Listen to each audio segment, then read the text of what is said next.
What is up, wrestling fans? Welcome to another episode of the Smark Moment Smack Talk podcast. We're going to be following up our mock draft that we had done a few days ago of the WWE champions from the year 2000 onward, with our second half of the way that we normally do this here, with the fantasy booking side of things. We've got our rosters, and now we need to determine what the best possible pay-per-view card is that we could come up with using the names that we picked on our randomizer. So it's not even like, oh, we specifically were looking for these types. It's, nope, that's what you got. Me picking the Great Khali first, for instance, was another one of those like, wow, what do I do with that?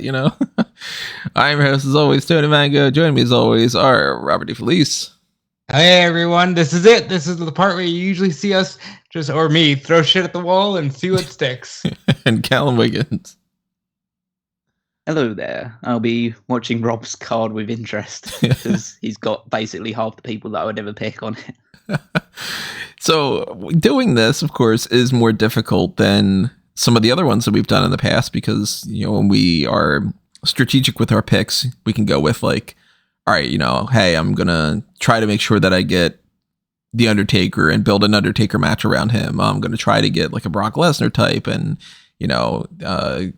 every time that like Callum gets Gunther, we know that he's going to be paired up with somebody who is going to have a really good match like a Kurt Angle or a Daniel Bryan or somebody along those lines.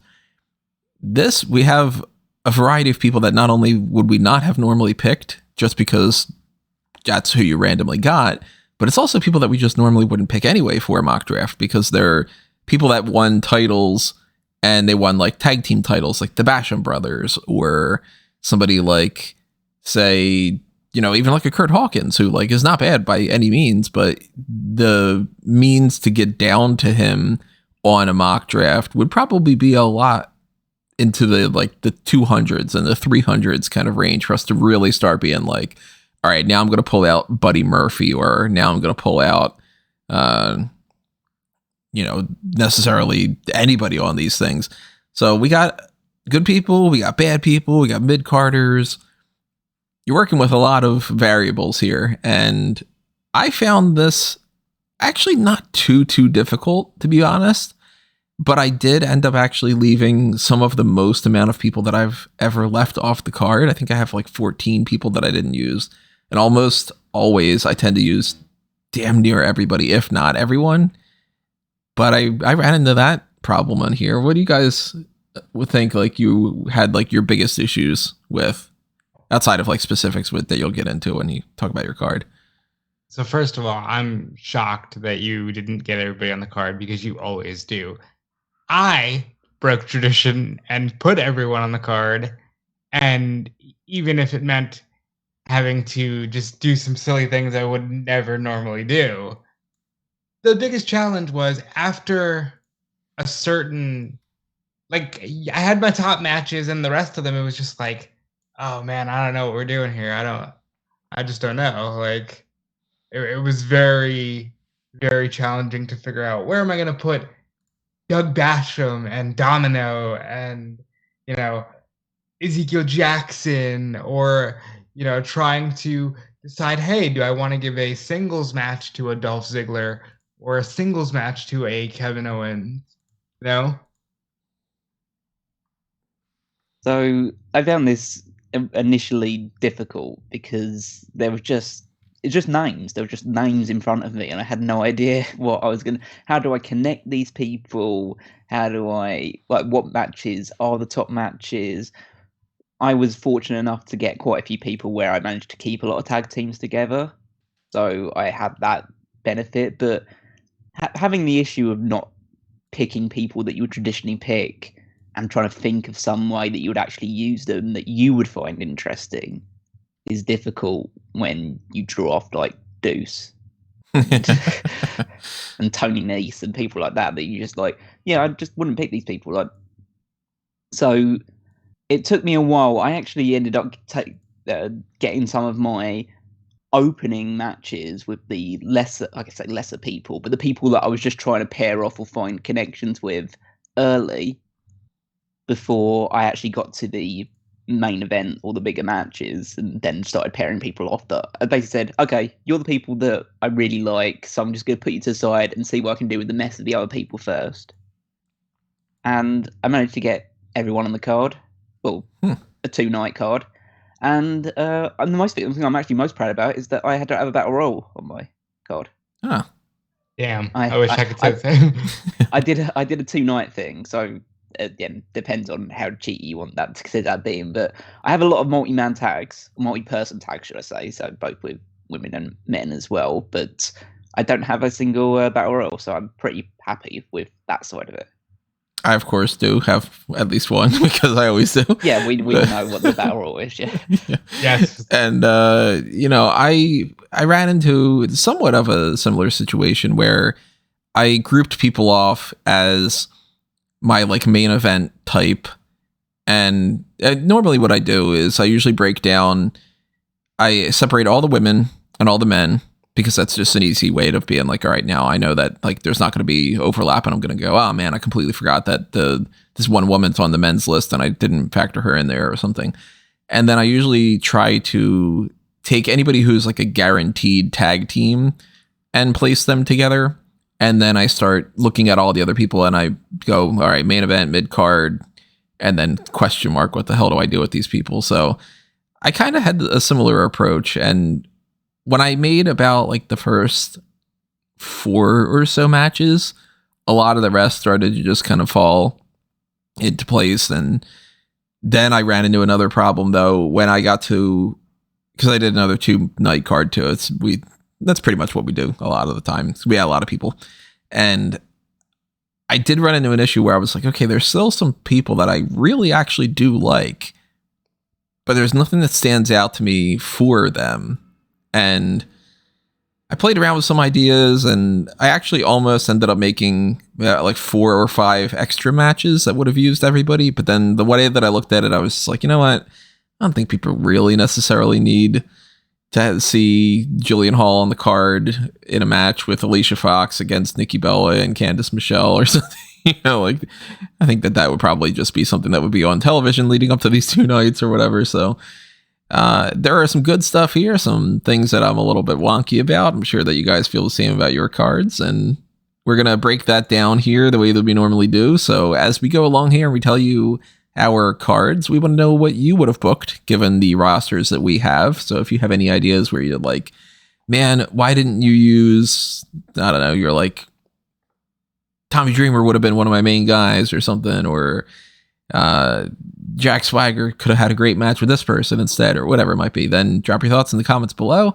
Tell us who you think had the best card out of these 3 that you would rather see the most, and any other suggestions that you have too. It seems like we've gotten a lot of positive responses to the randomizer idea, and it seems like people are interested in the idea of us doing the mock drafts live. So we've done a few of those by this point, and people are loving them, and we're loving doing them. So thank you for all your support, everybody. And if you want to help us out on the monetary side of things, of course, you know how a lot of this stuff goes, but generally speaking, check out all the stuff on the marketplace. You got the little thanks button on there on YouTube. You got the join button that gets you access to the Patreon stuff. This almost was a dark cast, but I decided to just give this to you guys as an extra bonus thing anyway. And you got Redbubble and TeePublic out there too. So if you want to pick up merchandise, that's where you get with that. And if you don't know any of that stuff by now, then there you go. If you want to know more, let me know. I don't want to bog this down too much. I want to get into our cards. So who wants to go first? I'll go first. All right. So you won't see this on your screen yet on YouTube. I'm going to wait to put that up on there, but you'll see that generic mock draft thing that's still been up. Of the audio only version, you're not going to see anything anyway because it's audio only. It's audio. But at the end of when Rob's done running down his card, you will see it on the YouTube part. So hit us with your card, Rob.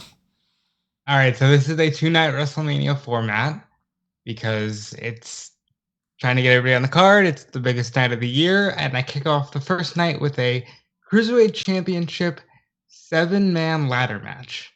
Got Matt Hardy coming in as champion, and he faces Kalisto, Joey Mercury, Rich Swann, Jerry Lynn, Tyson Kidd, and the eventual winner, Ricochet. My thought process here is why not start out with a bang? You got Matt Hardy, who is a fun Cruiserweight champion, Joey Mercury can be afraid of ladders because of what happened to him in the Armageddon ladder match. Jerry Lynn can hit a cradle pile driver on Tyson Kidd because it's a fantasy world and his neck is fine. Rich Swann can flip around. Kalisto can do good lucha things, and Ricochet will do so many flips that it'll scare you. Matt Hardy for this one is coming in as like the cocky V1 Cruiserweight champion where he thinks he's got it because it's a ladder match. But then Ricochet wins and they can go off and feud or whatever. And that's how I kick this all off.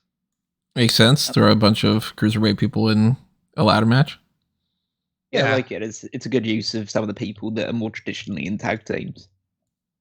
But Mercury, putting him in this type of match makes sense because I don't know where else you'd kind of fit him in any place that would be somewhat featured. Yeah, there wouldn't have been. And I think because he has that experience in the Armageddon ladder match, it felt right to put him here. And Tyson Kidd, like, I thought about a mixed tag idea, and I'll get into when I'm done with this all of the things that I had thought about and left out. But moving on, we got a 6-woman tag team match. Nikki Cross, Dakota Kai, and Natalya against Kelly Kelly, Caitlyn, and Melina. The idea here being, one is the more traditional diva type, and the other one is like the alternative girls, or in Natty's case, she's just very, a great wrestler, so she doesn't necessarily fit the diva mold. Since I drafted a good number of divas, you're going to see that kind of vibe. I have the heels going over, the heels in this case being Nikki, Dakota, and Natty. I think it's a good way to get some women on the card, give people some breathing room after the ladder match, and I feel like it would just be a nice palate cleanser in a way.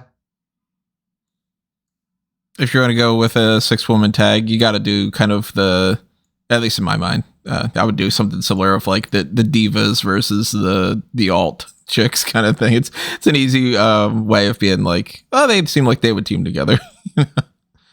Yeah. Again, we'll get into it when I'm done, but I had a lot of ideas for Natty, and I felt bad that this is where she ended up, but it's kind of how the cookie crumbles.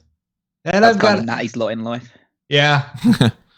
Then I got the Bullhammer versus the Power of the Punch. William Regal versus Wade Barrett. Yes. Yes. Because down for that. The idea being, they never said this on TV, but I'm going to go with the storyline that he's got a loaded pad and Regal's got the knucks. And what happens here is referee gets knocked down. Regal goes to the Power of the Punch. Wade ducks, kicks him. The knucks drop. Barrett puts the knucks in the elbow pad. Bullhammer. Wade Barrett wins. I like it. Yeah, really. Yeah, definitely. That's I'm interested who would be the heel or the babyface in that match. I think in this case, you go with Regal as the veteran being the babyface, just because he's the veteran. I think so too. He'd be like the wily veteran that people are like, all right, he's an asshole, but we're gonna root for him over Bad News Barrett. Well, I'm assuming he's Wade Barrett, not Bad News Barrett, right? Yeah. All right, you gotta work with me here, because now we're gonna get into a little bit of something I would never, ever do. But in order to get everybody on the card, we have some backstage segments. Storyline here being Godfather and Val Venus think Dominic Mysterio is a virgin. What would possibly give them that idea? Right, so he's been presented in such a way that I thought, okay, I'm definitely gonna do something where like maybe Godfather offers him the hose, but he doesn't take it. And I said, that's too simple. So I had it be that happened on one Raw, and now Godfather and Val Venus are like, all right, it's WrestleMania weekend. We're gonna party. We're taking you to a strip club. That's your first segment. It's Godfather and Val Venus going, no, you're gonna love it. You're gonna have fun. We're taking you to a strip club. Back in the arena, we've got Booker T versus Curtis Axel in the match that is I had to get everybody on the card. But here's my idea for this. Booker T lost to Santino because he got so wrapped up in doing the Spinaroonie that he got hit with the Cobra, and now he's like, I'm done with all this silliness. I'm done with this Finaroonie. It's all stupid. And out comes Axelmania, Curtis Axel, and he says, hey, I heard you were coming for me, brother. So then Booker T just beats him up backstage. And that's how we get to this match, because Booker T assaults him backstage. So Curtis Axel gets to jump him back 1 week, and we get the singles match, which is Booker T going over because, of course, it's Curtis Axel. This is starting to sound like a card that I would have booked. With like these, like, you know what? I'm gonna go with like the red, white, and blue pants kind of thing. I mean, I appreciate the thought that went into it. I just don't know if I would like to be in the situation where the thoughts came in. I understand that, and I had a lot of fun with this one. But up next is very straightforward. It's Raquel Rodriguez versus Nia Jax. Kind of like you're gonna see with Strowman and Omos. Raquel's gonna win because she's a babyface and she gets to slam Nia Jax and have a huge WrestleMania moment. Yeah, that works. Yeah, makes sense. It's what you would do with Nia Jax, really.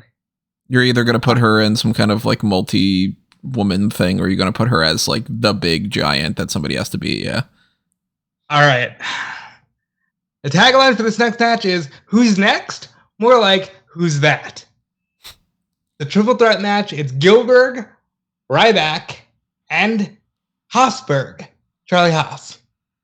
Now, work with me here. Yeah, carry on. Haasberg.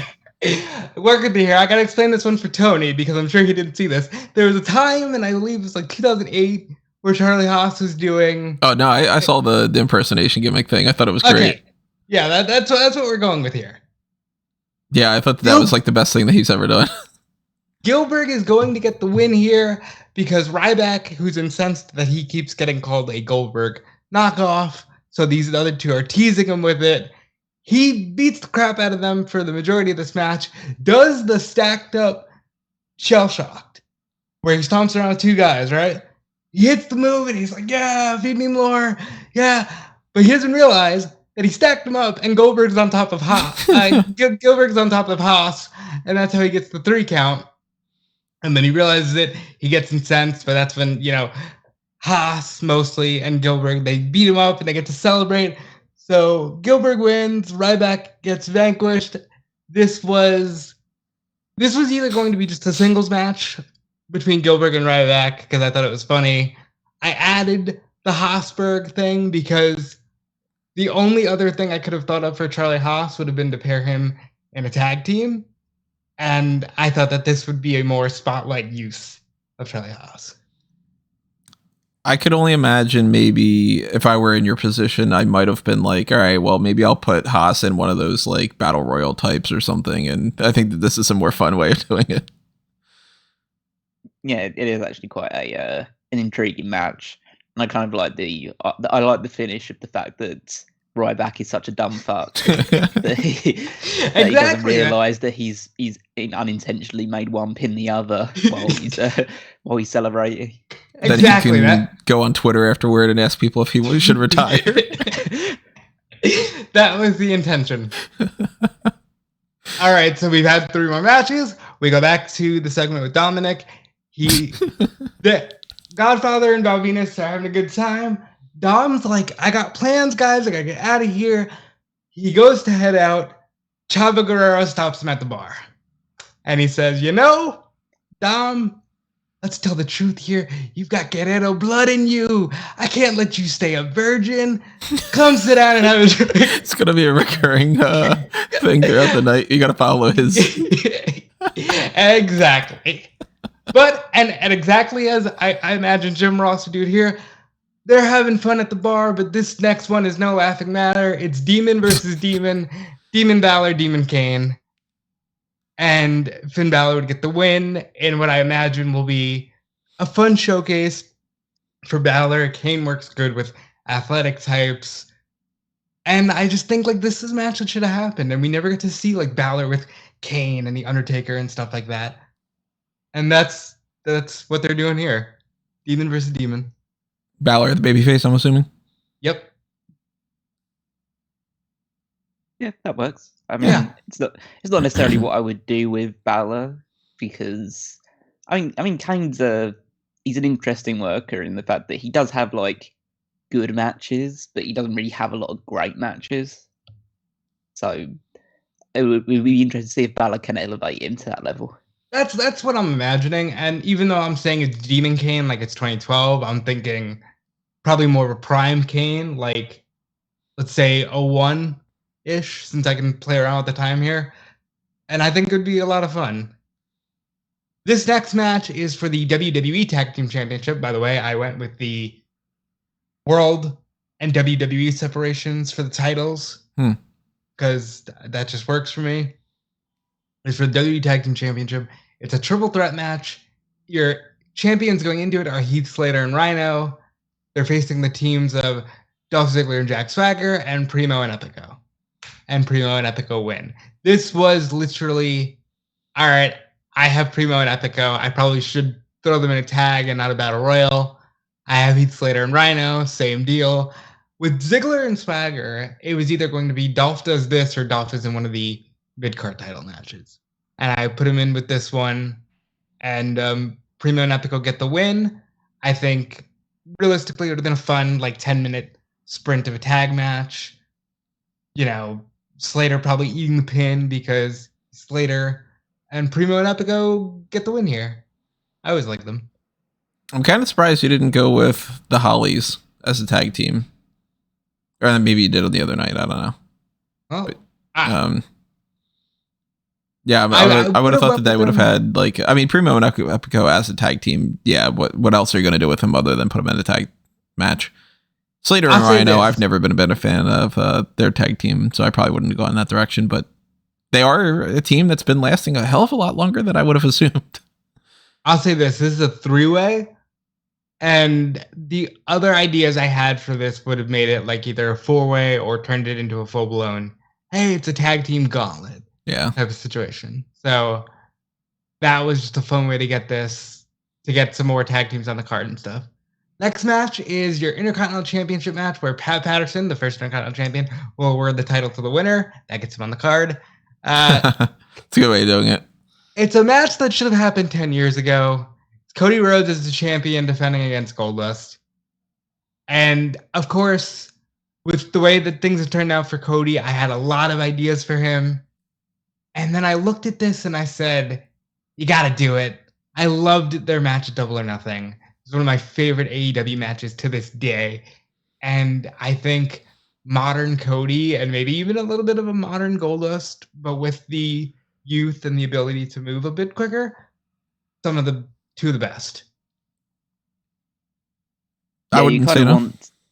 You kind of want the brain and the understanding of the current Dustin Rhodes in the body of a younger Dustin Rhodes.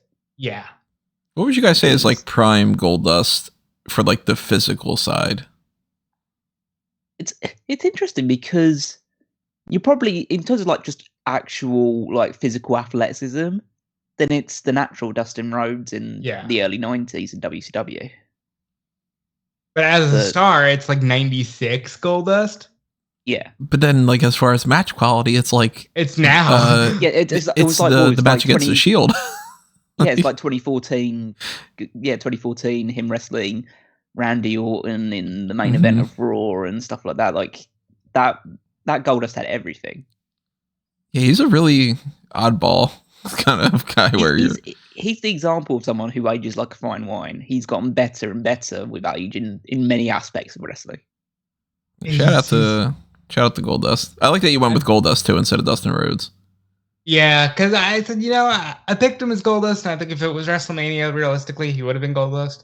And this would have been a really fun match, and I'm sad that we never got to see it in WWE.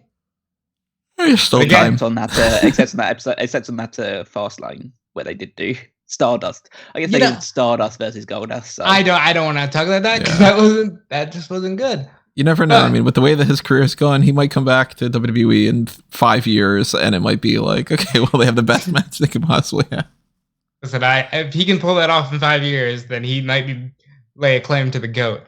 He might get some extra bonus points on like superstar scores or something for being like, well, goddamn, dude, this guy's been around for 30 fucking years and it's still working. But I like that idea. With another 3 matches down, we go back to the bar. And Dom, I got plans. I gotta leave. Finally gets some Chavo, gets out the door, and runs into Rico, who goes, I'll show you a good time. And that's the end of that segment. And that's how we end the Dom story? No, that's just how we end that particular segment. Thoughts?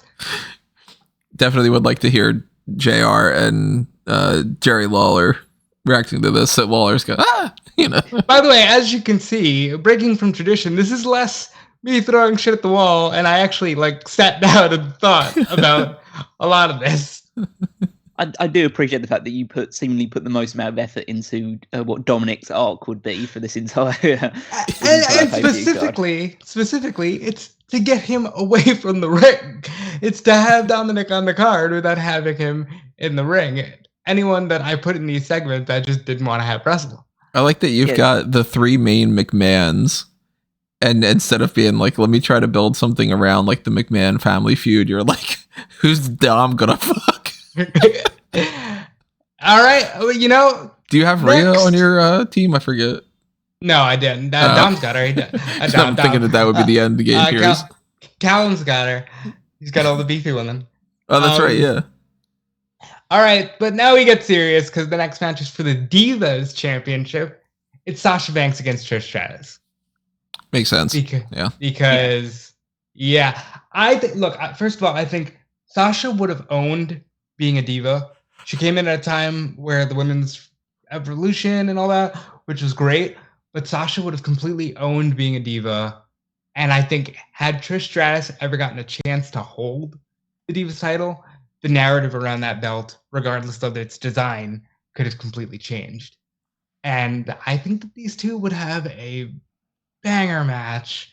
And I really want to see it. I hope somehow the stars align and we get to see it one day. But Sasha's heel, Trish's babyface, and because it's WrestleMania, the babyface wins, and Trish Stratus wins her first Divas Championship. I like it. Makes sense. Yeah, that it definitely works. It was part of me that's because obviously throughout the draft, you were fortunate enough to stumble across all 4 of the horsewomen and put them onto your team. And I felt obviously that those are some of the best women's workers that have ever been in WWE. But then I also started thinking, well, they've all wrestled each other multiple times. So how do you make it different and interesting? So this is a good way of putting one of them in with someone of a completely different era. I will say this. A pair of them are going to end up wrestling because like you almost can't escape it when you're trying to put together a good match. But I avoided the 4-way. I avoided doing a 3-way. I managed to kind of have some separation and create some different matches that we don't always get to see. Yeah, I think the 4-way would have been like a cop-out that obviously could have ended up being a good thing too. We still haven't seen it. And it's the easy answer, but I like Sasha against Trish for the Divas title in particular because they are very much more of that mold. I'm assuming somebody like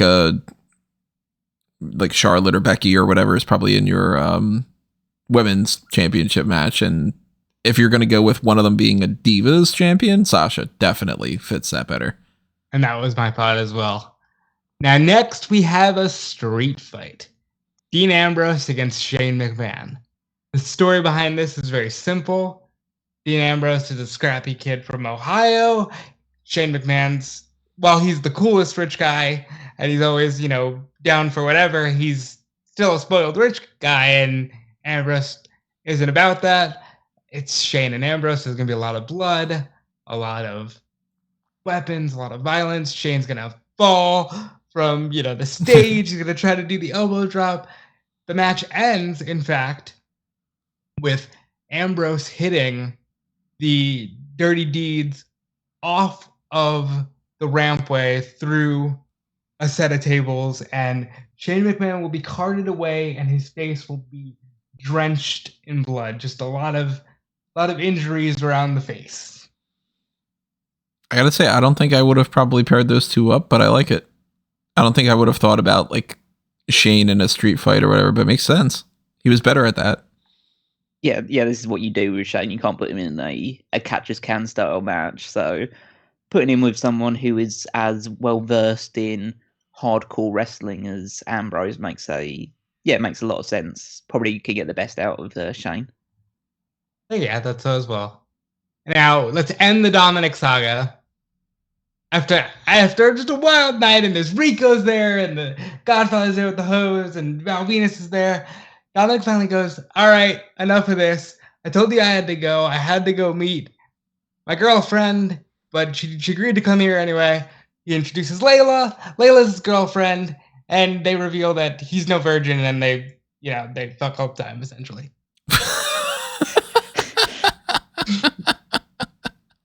That's the idea. This whole time he could have just said, yeah, I have a girlfriend. It's dumb backstage WWE shit. But the important thing is, guys, Dominic did not wrestle a match. I couldn't think of a match where I would ever want to put him in, not even the Battle Royal. And I found a fun way to get him on the card. Yeah, you decided not to go with him, and was it Chavo they have? Yeah, because that was an idea. I thought, like, okay, I'll do him versus Chavo, and like maybe I'll pair Chavo with Zelina to get her on the card. And I thought of something that was way more fun in the Dom side, and then I thought of something cool for Zelina Vega to do on night 2. And then in the main event, Selena's aside. WWE Wait! I'm not done yet with this. Why did you go with Layla? Because I also didn't want Layla to wrestle. Oh, okay. I thought that there might have been a reason, like specifically her. No, did you start off with this idea of the Dominic storyline thinking you're going to end it with Layla, or was it like, okay, who do I have left? I think I'll throw Layla into that spot. So I thought my initial thought was going to be Kelly, because Kelly was also presented as very just like innocent and all that. And then I thought, well, Melina, there's a Spanish connection there. Maybe you have some fun with Melina. And then I said, you know what? I like Kelly and Melina a lot better in the ring than I do Layla. So I went with Layla. Glad you didn't go with Santina. Me too. All right, so your my main event for night 1 is, of course, for the World Heavyweight Championship. You've got the champion Kurt Angle against Daniel Bryan. You can't go wrong with that. You just can't go wrong with that. There's a reason why I picked it when we did our like all-time rosters. Kurt Angle and Daniel Bryan. Yeah, that is a match that pretty much like it's among like my 5 or 10 matches that I would give anything to have been able to see at some point. Like it's just one of those matches that you just wish happened. And I will say there was a ton of options for Angle. I have a great roster that could almost anyone on this card could have had Angle, and it would have been a good match. But again, we'll get more into what I would have done after I talk about night 2, which starts off with a WWE Hardcore Championship Hardcore Battle Royal. Now this works like WrestleMania 2000, where it's, anybody can get a pinfall, and at the end of the time limit, whomever is champion walks away with the title. You've got Lance Cade, Jimmy Uso, Hardcore Holly, Crash Holly, Kenny Dykstra, Drew McIntyre, Drew Gulak, Devon Dudley, Ivar, Doug Basham, Dash Wilder, Titus, Santino, Ezekiel, Domino, Jinder, and Heidenreich. You just toss them all. Yeah. I did just toss them all in a lot of ways. The winner of this match is Jinder Mahal. And Jinder Mahal is the hardcore champion. Why Jinder? Nice. It's nice to send the crowd home happy. No, we're kick it off with a fan favorite winner. I thought it would be fun to have Jinder as a hardcore champion. You can't hinder the Jinder. He's a former WWE champion. I think I probably would have gone with a couple other people over Jinder. Yeah. All right, this next match, I get a tagline of "You can't be me," because I have Zelina Vega and I have AJ Lee, and I remembered Zelina played AJ in Fighting with My Family. And while I was originally going to put Zelina with Primo and Ethico as just a manager and call it a day, and I was going to put AJ against Trish. I'll say that right now. I was going to put AJ against Trish. But then I said, AJ and Trish could have a good match, but Sasha and Trish will have a great match. So I did this match here instead. It's another women's match on the card. I think they're kind of equal in terms of ability, and you wouldn't expect more than like a 7 or 8 minute match here. And AJ wins because in this case, she's the babyface because, Zelina's doing like the whole I was better you than you. And that's why, like, when people think of you, they think I made you look better than, you ever would be kind of thing. Makes sense. I thought it'd be fun, yeah. And if you're going to go with people that have like no title match or something, and you have like the Raquel and Nia thing, you're going with like the 2 bigger women. For this one, you're going with people that have more personality and everything. Yeah, so yeah, it makes sense. And they got the loose connection. The only other thing I think I would have probably been tempted to do in your case would have been to throw AJ in the list of like the alt girls and Zelina in the list of like the diva girls in that 6-woman tag and made that an 8-woman tag. But I think this works better as a singles match. Yeah, you could tell you could do like lots of segments of Zelina dressed up as AJ, or just doing that as like the idea that maybe you have matches where it's meant to be in the build up to where it's meant to be AJ against someone, and Zelina comes out dressed as AJ, and Jake says, "Yeah, I can do you better than you can," and just tell that entire story for a while, similar to like a Mickey James dressed as Trish Stratus thing that she did for a while. That is the vibe I'm going with this story. The idea of like they had this connection, and it's something different for AJ. Like there's a lot of women that we never saw AJ face. Because like my only other idea for her would have been, I don't know, do you team her with Caitlyn and put him against? I'm not gonna, no offense to Caitlyn AJ, but I'm not gonna waste Sasha and Bailey like that. Like it was hard, but I was really happy with what I came up with here. Thumbs up. Now we got a United States title match, pretty straightforward. Bobby Roode versus Cesaro. Cesaro comes in as champion and he leaves as champion, retaining his title. I think that these two would kill it, especially if they give them like 15 minutes. They have a fun match, Yeah, not two that I would traditionally pair together or like would immediately go to, but yeah, that match would really work. Yeah, makes sense. There are 2 people who are in that like could have won a world title if things would have gone differently range. Well, all right. Now we got a backstage segment. Vince and Steph. Who's getting fucked? Well, I wish you wouldn't have said that because now it's the name. Is Dom back from work? No, it's not. But now that you said that, I have to open with the names. Vince and Stephanie are preparing for their match. I hope this isn't going in this direction. Well, Vince and Stephanie are preparing for their match, and Vince tells his daughter, "Yeah, we're gonna win tonight." And I'm an upstanding father. Damn it! I could never be a sexual deviant like that Ric Flair. And that's your first Vince and Stephanie segment. Okay, I know where you're going with that now. I think you know where I'm going with that now. I bet nobody could have seen this coming. It's a flag match. It's Rusev against Kenzo Suzuki, who does love America. So what? So instead of the Japanese flag, he's actually fighting for the American flag. He's draped in the red, white, and blue. Right, okay. Did we swap cards? So to be clear, this is why Tony and I are friends. This is what happens when I actually think of like what to do with these cards. Of course, Rusev wins here because it's Kenzo Suzuki, and I think Rusev has a better legacy. Speaking of things Tony would do, Body Slam Challenge, Mark Henry versus Rosie. They're big guys, and they're going to have a Body Slam Challenge. This won't go any more than 5 minutes, and of course Mark Henry wins because he's the world's strongest man. The only other idea I had for Rosie would have been putting him with Jimmy Uso in a tag team, and there would have been a 4th team in that match on night 1. And I said, this gives them more of a single spotlight. For Rosie and Mark Henry, I would have just put in the Battle Royal. So I went with this instead. I'm not opposed to it. The body slam challenge thing isn't something that I ever think about really, but if you go a little old school with that, like that could be fun. Like you said, it's not gonna be like a super long segment. Yeah, I got 4 minutes at most. And now for the World Tag Team Championship, you have the New Day, Big E and Xavier Woods, defending against Kevin Owens and Sami Zayn, and Kevin Owens and Sami Zayn will be winning the tag team titles here.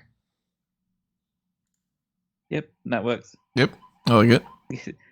Yeah, they can't really question that in any way. It's good. It'd be good to have them. I mean, that's what we want to see, at least in the coming months, is them holding the tag team titles. So might as well bring that to fruition on your card as well. Yeah, and this is something I really thought they were going to do when Sammy first turned heel all those years ago, and they were kind of going in the direction of feuding with the New Day.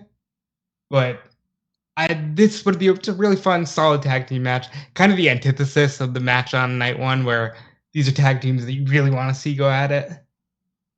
All right, now we have a segment where Stephanie is visiting with a wounded Shane, and Shane's got gauze all around his face. He cannot talk. It's just, he completely screwed up from the Ambrose match, in a wheelchair, all that good stuff. And Stephanie's going, Shane, can you believe this? Charlotte, I would never use my family name to ascend to the top of an industry. She's so disgusting. What kind of a role model is she? Basically, that's the kind of gist you're getting. And Shane just sitting in the chair going, because he can't say anything. But we go to, that segment ends, and we see Kurt Angle backstage, and he finds Bryan Danielson. He goes, you're a real champion. Thank you so much for last night. And they shake hands, and great segment. They're like, yeah, hope we do it again sometime. But in the background, Crash Holly pins Jinder Mahal and leaves the arena as the hardcore champion. Because you can't have Crash Holly not leave as the hardcore champion, and Jinder's a fun champion to beat. Yeah, I see why. Okay, that makes sense there. Yeah. And then you got, which are one of my main events here, mixed tag match, Vince and Stephanie against Ric Flair and Charlotte Flair. And I just think this would be a hoot. Like these four would be just so much fun. And it'd just be a lot of fun. I liked watching Vince and Flair together. We never got to see Steph and Charlotte. Maybe we will one day, who knows. And of course, the Flairs get the win, double figure four. They both tap out at the same time. Everybody cheers as Vince McMahon gets what's coming to him. It makes sense. Like, are you going to just do Charlotte and Becky again? No. Yeah, no. Charlotte against anybody, we would have seen it. Where it, Charlotte against Melina. Really? Like, why would you necessarily go in that direction? So if you pair her with Rick, and then you've got the obvious Rick and Vince, and yeah, you know what? Thumbs up. Makes sense. Yeah, this is a match of for those people that love to be sports entertained. This is probably the match for them. Exactly. Now, because listen, I think I've done a great job throughout this entire thing of not doing, something that we've already seen before. But this one, you haven't seen it a lot. I don't think they've done it on pay-per-view, in fact. It's Bayley as women's champion defending against Becky Lynch, who will beat her and become the new women's champion. Great match. It's your semi-main event of WrestleMania. You can't go wrong here. I think it is about time they had a proper feud with each other, because they've kind of only been kind of passing. Yeah, they were kind of fodder for the Sasha feud that she had with Becky a few years ago. Yeah, it's always been like, realistically, it's always been Becky, Charlotte, and Sasha Bayley. So those two have kind of been and then obviously you've done a lot with Charlotte and Sasha as well. So it's kind of, these two are always the outside part of the four horsewomen. So they never really had a chance to kind of shine in their own separate feud. So I can understand that those are the two that you'd pair up together. And we get one final silly little backstage segment to close out everything. Ric Flair and Charlotte, they're celebrating, and they pass poor Shano in a wheelchair, and he goes, "Hey, buddy, I'm going to drink one for you tonight. We're going out. We're going to celebrate as only we can." He's wooing, he's strutting, he's doing the whole thing. And they just happen to, as they're heading towards the limo, they bump into Don and Layla, who go, "Oh, I'll go party with you. I know a great bar." Goes full circle. And then, of course, all silliness aside, how do you close out WrestleMania? You close it out with the WWE Championship match, as Gunther is your defending champion, going against The Undertaker. And of course, The Undertaker will win at WrestleMania. But how do you go wrong with Gunther and The Undertaker? Like, we're talking like 2008 Undertaker. Like, he's got the legacy behind him, but he's as good as he'll ever be in the ring. That's my main event. That's where this all leads to. And that, ladies and gentlemen, is my 2-night WrestleMania card. I gotta say, this is actually one of your best cards. No, I was saying that. I think that's your best ever card that you put together with that one. Thank you. So let's talk about some of the things I would have done. Because Trish being in my Divas title match, I knew that's where I was going. But I thought, maybe Natty Trish, right? Canadian. Maybe they don't even have to fight for a title, but they can do that match because they never got to do it. And then I thought, AJ Lee, the longest reigning, or the second longest reigning Divas champion. Like, maybe I'll do her against Trish, and I'll put Caitlyn in her corner. Because, again, like I said, AJ and Trish could have a good match. But ultimately, I went with what I went with. I did think about using the European Championship, but I wanted an even number of titles on both sides. So Regal and Barrett just ended up being, the bragging rights kind of match. The only other thing I had for Charlie Haas, which sounds great on paper, but when you're doing a fantasy card, you can't really actualize it, is teaming with Gulak, but they would have lost in that tag team 4-way or gauntlet or whatever it would have been. So I went with what I went with for them. Angle. There's Rusev. There's Cesaro. There's Gunther. Angle was like the hardest one to think, what do I do with him? And at the end, I just decided he's got to fight Bryan because you have to go with what you're safest with. Yeah, I mean, Angle Bryan, Angle Owens, Angle Zayn. You had probably you just put Angle in there and go, he's going to fight for the title. Who do I pair him up with? Let me figure out everybody else. And then, yeah. I thought about Owens and Zayn against the Brothers of Destruction as just a really fun match with, you'd never see it, so why not do it on a fantasy card? But it's hard to not use The Undertaker in a major singles match. And I'll say this, I had an idea for Ambrose Cody as if you take Jon Moxley the way he is today against Cody Rhodes the way he is today, that could headline a card. But I do think, and this is one of the things I'm most proud of with this card, as silly as the backstage stuff is, I like that I was able to think about and tie in, all right, Ambrose is just going to fuck up Shane so badly, he can't even speak, it'll be this funny gag on night 2. So I'm actually probably most proud of this card than anything I've done.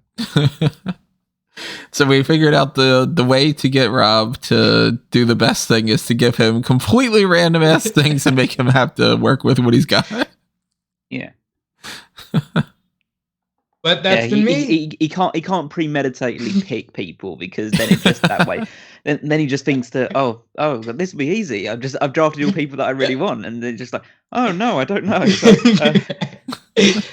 Exactly. But I'm really happy with this one. But that has been me, and I will toss it over to you guys. All right. Do you want to go next, Callum, or do you want me to go next? I think I'd be happy going last. I think with my one. All right. So let me show on screen now. Let me get my thing up here for people to be able to actually read this correctly. This was Rob's card for anybody who wants to double check that was what we got going on. can't quite squeeze it all right in there. I mean, I guess I could if I just do the what's this view? How do I undo the formula bar on here? And I'll just do it that way. Okay, now you can see the whole card. That is Rob's card. We didn't do the favorite and least favorite. I forgot about that. So my favorite thing on your card would probably be, I mean, if I was going like match wise, it would either be Undertaker, Gunther, or Kurt Angle, Daniel Bryan, most likely, because it's just, they would rock. But as far as like ideas go and just kind of thinking outside the box and all, I got to give you credit for that. The Vince and Stephanie against Rick and Charlotte thing, oddly. As much as it does seem like it could be a pretty obvious thing, I don't think I would have necessarily thought about that. Least favorite, I'd probably go the match I'd least like to see. Maybe the 6-woman tag, just because realistically, it would probably just be people do a couple spots here and there. Kelly does a drop kick and that kind of thing. I think, to be fair, that's like the match. Oh God, that ladder match was great. Let me go get some chips. Let me go. Yeah. And like, it's no disrespect to the athletes involved. It's just kind of, again, it's the way it formulates sometimes. If not that, then the triple threat for the tag titles would be the underwhelming thing. Yeah, it's probably the one that I would personally feel like, yeah, this was there to kind of round out the card, but there's not a lot of creativity behind it. So the favorite ones are very kind of easy to pick. Like, I'm a big fan of obviously the Angle and Daniel Bryan. I know because I did it in previous times. Gunther, Undertaker, that's a great one. I'm actually just going a bit further down. I like the creativity of the Goldberg ripoff match. I just think that's quite funny. And Regal Barrett, like you can't go wrong with Regal Barrett. I would say that, and obviously the New Day versus Owens and Zayn would be a lot of fun as well. The one that I'm actually least interested in is Booker T, Curtis Axel. I understand. I understand the story behind it and the fact that you put enough effort into thinking about why it would be interesting, but it's just, I mean, Booker T's great, like with the right opponent, but I just don't think that that's going to be a particularly interesting or dynamic match, especially if the whole story is Booker T is taking things seriously now. Listen, I'm just glad that I was able to come up with something that would make sense for them to fight, because otherwise it's just going to be Booker T against Curtis Axel, and why wouldn't you leave that off the card? And yeah, I agree. It's a bit of a blah, because Booker T, in order for him to work, you need to put him against like a Jericho or a Rock or someone who can maybe elevate him. And when he's maybe the guy that has to do the elevating, it could get a little rough. All right, so I'm going to take this off my screen right now, not reveal everything, and we'll talk about my card. It's not as fun as Rob's. It's pretty standard, actually. That's wild, bro. Yeah, I kind of just sort of paired people off and was like, this one and that one and that one and that one. I think we switched brains for this one. Might have, yeah.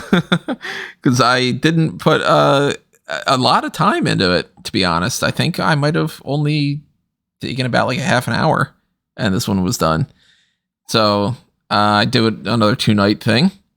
Start off with, I'm assuming the United States Championship #1 contender match. Andrade Cien Almas as a heel against Carlito. The idea basically behind this being the one guy who's like used to be playing the whole like, I'm the cool heel and that kind of I'm just going to chill out on the ropes thing against the guy who obviously says, hey, what's cool and whatnot. Carlito's the babyface. He loses. Andrade is more of a credible threat, I think, in the grand scheme of things. So that's pretty standard. It's just a match. There's a couple of those on here where it's just a match. I don't have anything too crazy.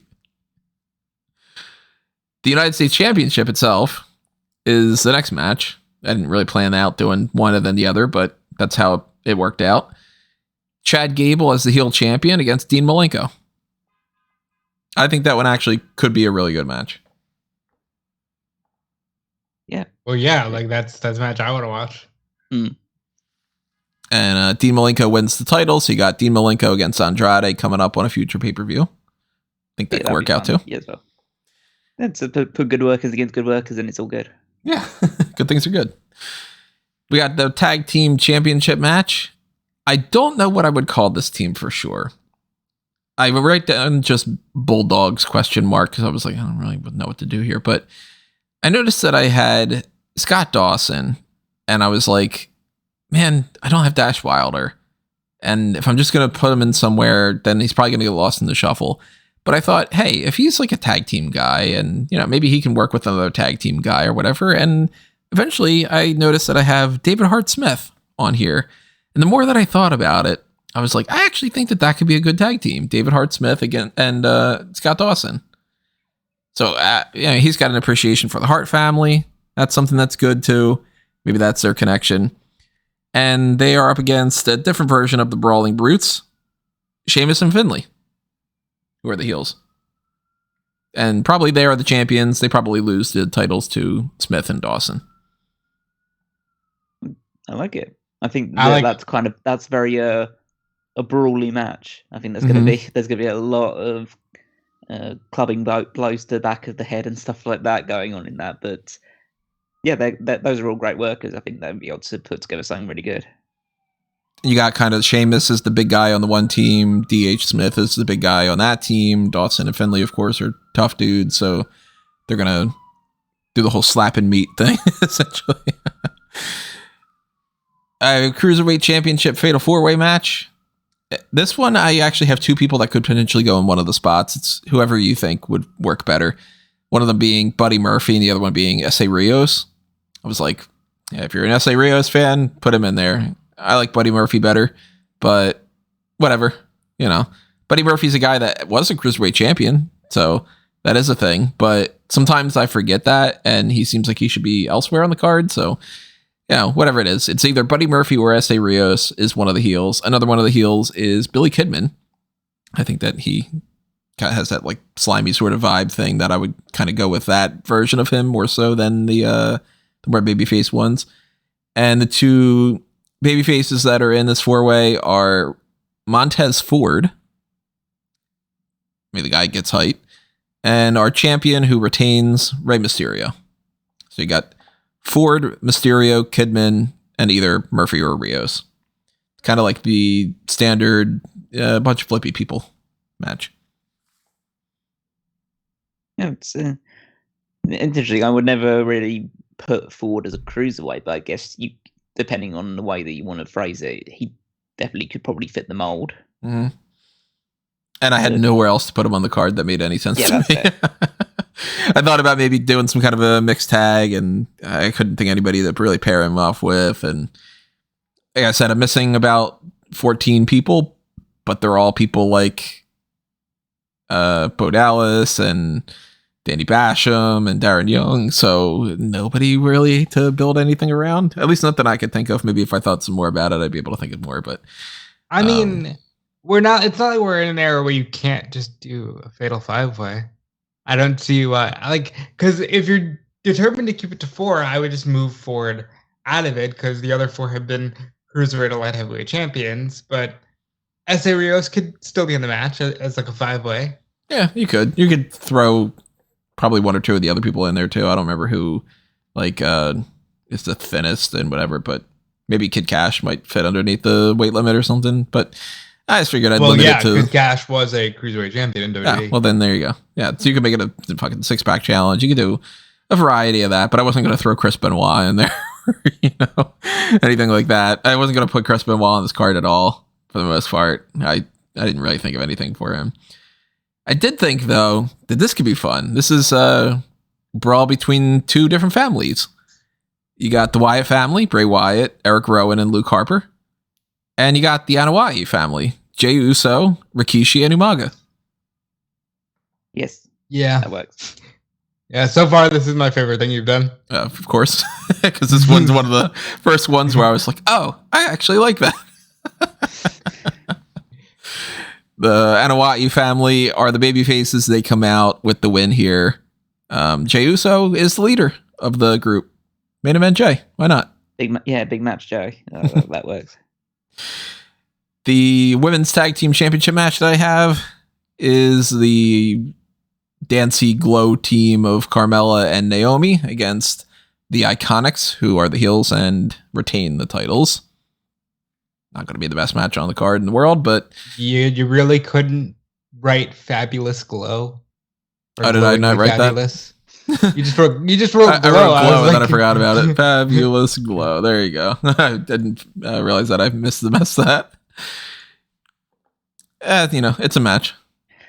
Yeah, that's not a match that I'd probably pay to see, but No. We totally switched brains for this one. I love it. We've got a grudge match. This one I think would be a lot of fun. Eddie Guerrero against Seth Rollins. Yes. And you incorporate Chavo Classic in here by having Seth Rollins beat him up or something.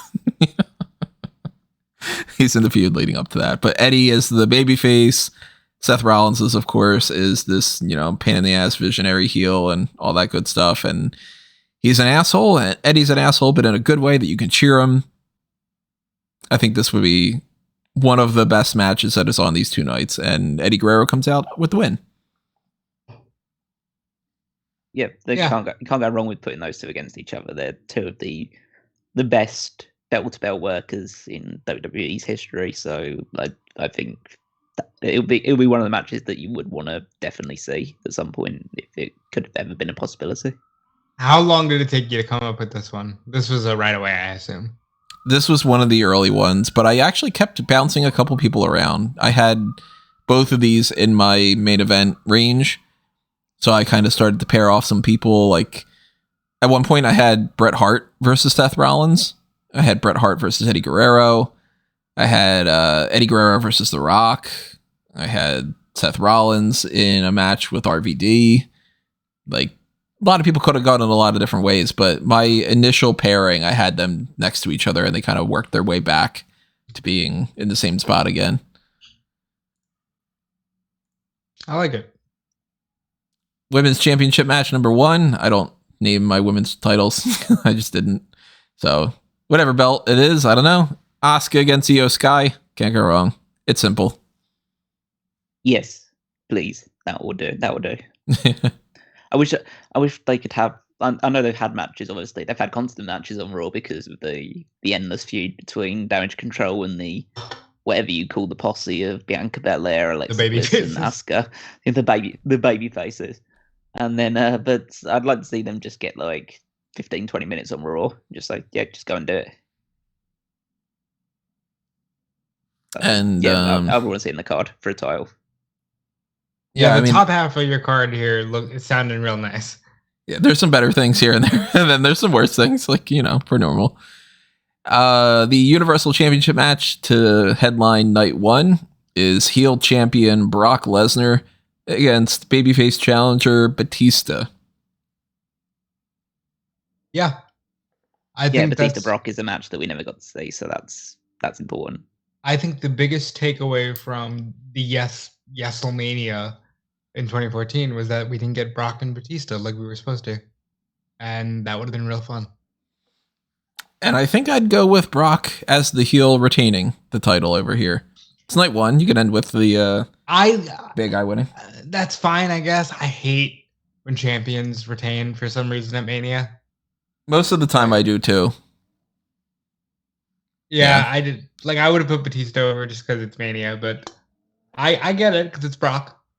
And I also thought maybe that Eddie Guerrero and Seth Rollins match could be a pseudo number 1 contenders thing. So Eddie Guerrero, Brock, they've worked in the past. You could do that. You can have sentimental Eddie Guerrero up against Brock, and Brock, of course, ends up beating him probably down the line too because he's Brock. Jesus Christ. Imagine taking one of the greatest storylines in WWE history and going, but we're going to do the opposite, and the heel's going to win. Yeah, well, this is a fluid history. I mean, they've only ever had one match for the title, and Eddie came out on top on that occasion. Yeah. So Brock's really the underdog going into that. Oh, either way, Brock beats him. It's on another night. What's your real name, Tony? If he beat Batista, then makes sense he'd beat Eddie. I mean, this fucker beat Undertaker at WrestleMania. We're on the worst timeline, I hear. So, night 2 starts off with. This is maybe a match that I don't think that either of you guys would have booked necessarily, but for some reason it stood out to me as something to do. Rob Van Dam against X-Pac in a number 1 contender match for the Intercontinental Championship. I don't know why this stood out to me as like those two would work well together outside of just, styles and stuff, but it appealed to me. I don't know if they've done it. They should have done it, but if they hadn't, I'm sure it's great because they have very similar styles and similar attitudes. This works. Yeah, I feel like this is a match they probably did on an episode of SmackDown in the Invasion era at some point, because X-Pac didn't last too much longer after that point. So I don't know. They definitely didn't have an extended rivalry, but I think that those two could mesh really well. I think X-Pac had was very flexible, had a lot of range of kicks and flying moves, and obviously RVD's one of the most versatile performers there's ever been. So those two against each other would have worked really well. And for some reason, I just slapped on it. That's a number 1 contenders thing for the mid-card title, because why not? Give a little bit of extra stake. Yeah. Important, yeah. I normally do some kind of match like this on my cards. So, of course, it ended up happening. You've got your multi-man team up of, bad guys against good guys. You got the Hurt Business or the good guys here. And they are Shelton Benjamin, MVP, Bobby Lashley. And I don't have Cedric Alexander on this card because he's not on my team. But I did have Apollo Crews. And for a little bit there, MVP was really trying to recruit Apollo Crews over to be another one of the members of the Hurt Business. So I think that makes sense. Apollo Crews, Bobby Lashley, MVP, and Shelton Benjamin, that could work. I don't think Cedric Alexander brings anything to the table that Apollo wouldn't necessarily. And then your team of your loudmouth heels. I mean, you can't get many more of a loudmouth team than this. Mr. Kennedy, The Miz, Baron Corbin, and Austin Theory. Yeah, those are pretty big mouths right there. The biggest douchebags essentially on the roster all can kind of see eye to eye, and it's up for the Hurt Business to be like, we gotta shut you the fuck up. And they do. Because, hey, babyfaces win a lot. Yeah, that works out. I think, you've literally just... I would love to see some, even though I'm not a huge fan of any of the people that you mentioned as part of that team, it'd be quite funny to do backstage segments with them when they're all trying to cut promos at the same time because they just can't shut up. You got, like, Austin Theory is not paying attention to what they're saying because he's taking the selfies. Kennedy is sitting there just, like, in his own little world. The Miz is trying to bring everybody together because he's typically the guy that would end up doing those things of like, hey, we all got to work together and you all got to protect me or whatever. And Corbin's just like, listen, fuckers, I'm the big guy here. I'm just going to beat some ass and you got to get out of my way and all. Like, they clearly cannot get along. Meanwhile, Hurt Business is a team of well-dressed and, good camaraderie types of guys that can show up on Raw Underground and beat the crap out of people for the sake of it. So I think this actually could work pretty well. That was another one of those things where when I started pairing people off into like main event, mid-card types, I had like, okay, well, Baron Corbin is like a mid-carder, not a main eventer. Miz is in the same range. And Bobby Lashley was the hardest person for me to figure out something to do with on the card that actually got on the card. And when I figured to do the Hurt Business thing, then that sort of came into fruition a little bit better because I thought we could do Bobby Lashley Batista, we could do Bobby Lashley against a couple other people here and there, but then that sort of took away something else, and I didn't really want to see like Bobby Lashley against Bray Wyatt. I didn't want to see Lashley against like somebody that we've already seen before, like, Seth Rollins type or any of those, so it kind of just sort of fell into place. As did this match. This is an I Quit match. Shayna Baszler against Jazz. Yep, that's this should be for physical. A title. Yeah. This should be for gold. I thought about it, but I ended up going with 2 other people for the other women's championship, and I didn't want to create like a mid-card title or anything. So that's where the I Quit match stipulation comes in, to just be like, let's add a little bit of extra stuff to this. So both of the cards get 2 women's matches. You got Asuka and Io And the women's tag on the first night, you got Shayna Baszler and Jazz with the I Quit in this one, and then another women's title match coming up later on. But we're going to take a break after the 8-man tag and the I Quit match, where I'm assuming Shayna and Jazz beat the crap out of each other, and do something on the fun, gimmicky, silly type of side. This is a Fatal 4-Way tag team match. And I don't know the team names for many of these, but you got the Hooligans. They were the Hooligans for an extremely short amount of time, it seems. Brian Kendrick and Paul London. And now I'm going to put them as heels here. Because to me, when I had watched them as a tag team back in the day, the only reason that really made me feel like they were baby faces was that they were smiling and fighting heels, like Lance Cade and Trevor Murdoch. But if you're going to be the Hooligans, and you got Paul London laughing at the backstage segments, and you got Brian Kendrick with his history and all, I'm like, yeah, these guys could be dicks. So I'm making them heels. And originally it was going to be just them against this like superhero team of the Darewolf, Justin Gabriel. Something we didn't get to see in WWE, but something that he wanted to do really badly. And Hurricane Helms. But then I also decided I kind of want to see a little bit more of the gimmicky, silly stuff. And instead of having a separate tag team match that just would have been another silly thing, and then this would have been a more serious thing, I decided to add these two other teams in there. So you got your ninja team, don't know what you call them. It's Akira Tozawa and Funaki. They're baby faces. Tozawa had his team of ninjas. Funaki's Kung Funaki. Okay. It makes sense, right? And then you got what I'm tentatively calling Team Gabagool. Enzo Amore and Nunzio. Because this started with the ninja team against the Enzo and Nunzio team as just like a fun, stupid little thing. And then you'd have hooligans against the superheroes. And I'm like, fuck it, throw them all in the same match. We really switched for this one now. I actually think the winners of this team would be a pretty decent tag team of Justin Gabriel and Hurricane Helms.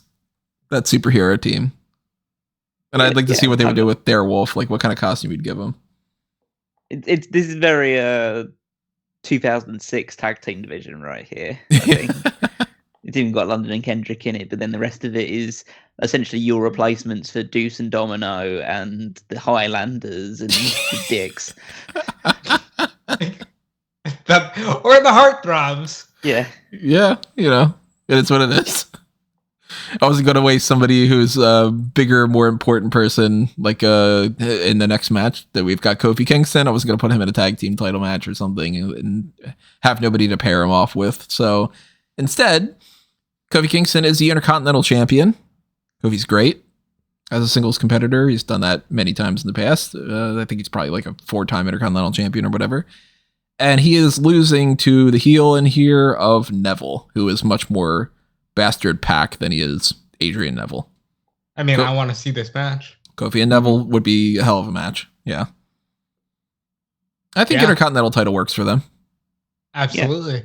Yeah, you've gone from 2006 with your tag team match to 2009 with your, well, with the Kofi side. That's Kofi Intercontinental Champion range for me. And it's supper time, everyone. Let's go to the big man buffet. You knew it had to be on this card. Yeah. Okay, go ahead. You got to admire the commitment that the big man buffet is always on this. What was the, you know what? Well, no, go read the names out and then I'll say it. All right, so some of them are a little bit of a stretch of Chuck Palumbo, Eric, because Ivar would be a better fit, but I didn't have Ivar. Trevor Murdoch's got a big ass gut, that's for sure. So he's going in there. You got the Great Khali, you got Omos, you got Vladimir Kozlov, you've got Otis, you know, big guy there. You've got Big Show, Goldberg, who, again, this was like another thing where I'm like, oh, we could have Goldberg Batista. We could have. I actually, at one point, I had Goldberg Lashley, and then I'm like, wait, we fucking saw that enough. Like, I don't want to do anything like that. So the Goldberg Batista thing was something that I had at the very start. And then I didn't have anybody strong enough for Brock because we've already seen Brock and Bobby, and a lot of other people kind of didn't work with Brock. So that ended up being like, all right, I'm going to prioritize Batista Brock over Goldberg against Batista. I think that Batista Brock would end up being a much better match. So I mean, during you've got CM Punk, you've got Triple H.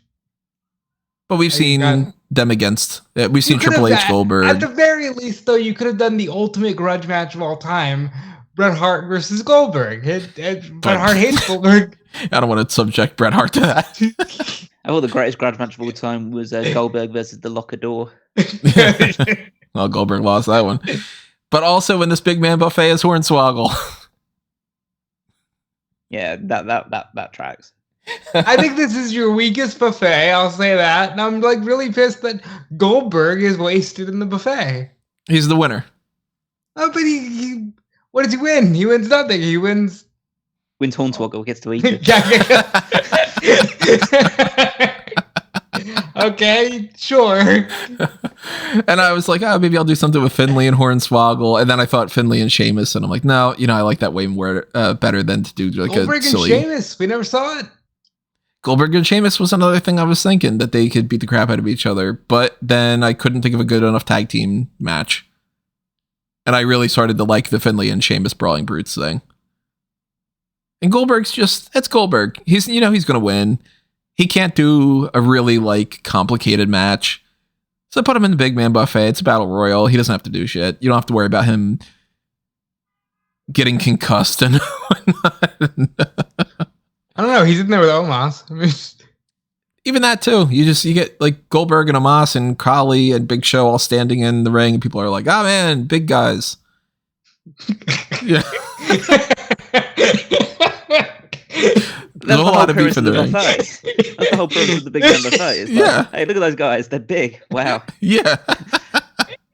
So you toss out the people like the Trevor Murdochs and the Chuck Palombos, and you get down to the nitty gritty of that. Jeez. Well, they're big. Okay, they're big. Yeah. Not a lot of people are. Yeah. If I had Babatunde on here, then we know where he would go. Intercontinental title match. Here is your real solid grudge match. We had a grudge match between Eddie Guerrero and Seth Rollins on the first night, but this one is going to be a different type of grudge match. There's no disqualification or whatever you want to call it. Extreme rules, lights out, blah, blah, blah. The point being, these two are going to fuck each other up because they do not like each other. And there is not a heel or a babyface in this. You're going to let them be whatever the fans want to cheer for. Tweener-esque kind of feud. Triple H against CM Punk. They can call each other out on whatever they need to. Punk can be like, you stole this company and whatever, and I thought that it was going to be better under your regime, but it's crap and whatever, and blah, blah, blah, and I don't like you, and you held me down.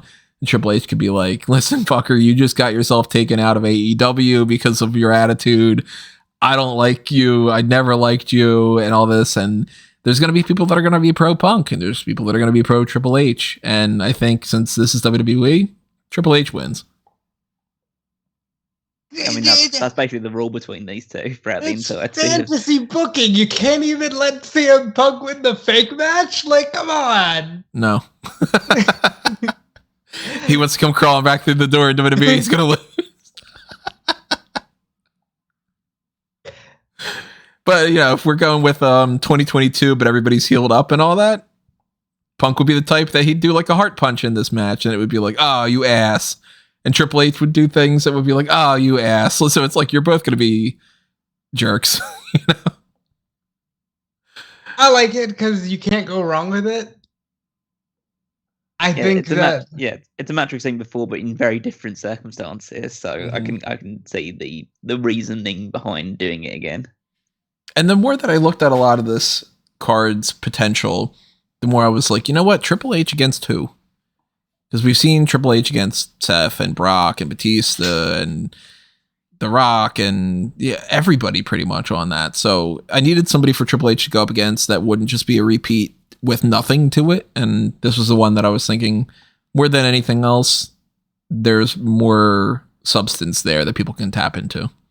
I'll say this. If I had your guys, immediately, and I'm like tasked with the idea of find someone Triple H hasn't had a match with, immediately I'm going towards either their Bray Wyatt or Eddie Guerrero, because while he did have the match against Eddie, that never worked a main event program, and I might have made that like a title match of some kind. There are some good people that I have, so yeah, there's different variations of this card for sure. All of which would include a big man buffet. Our final women's match on this is Mickie James against Paige. Yes, it's good, but when you've got, I'll say this, if you're going to do this match tonight, you move the Shayna Jazz match to the night before, because after I see Shayna Jazz, I don't know if I'm like, all right, let's watch this Paige match. You know, like, that's just me. I think it would be an interesting dynamic. You could do, I mean, they're very different personalities, I think. Paige is a lot more of I would say like a loner, but she has that aesthetic to her. But they both also have the characteristics of both being somewhat like crazy as their characters as well. So you can kind of play the different types of crazy. Yeah, Paige is like, you know, I'm the screaming kind of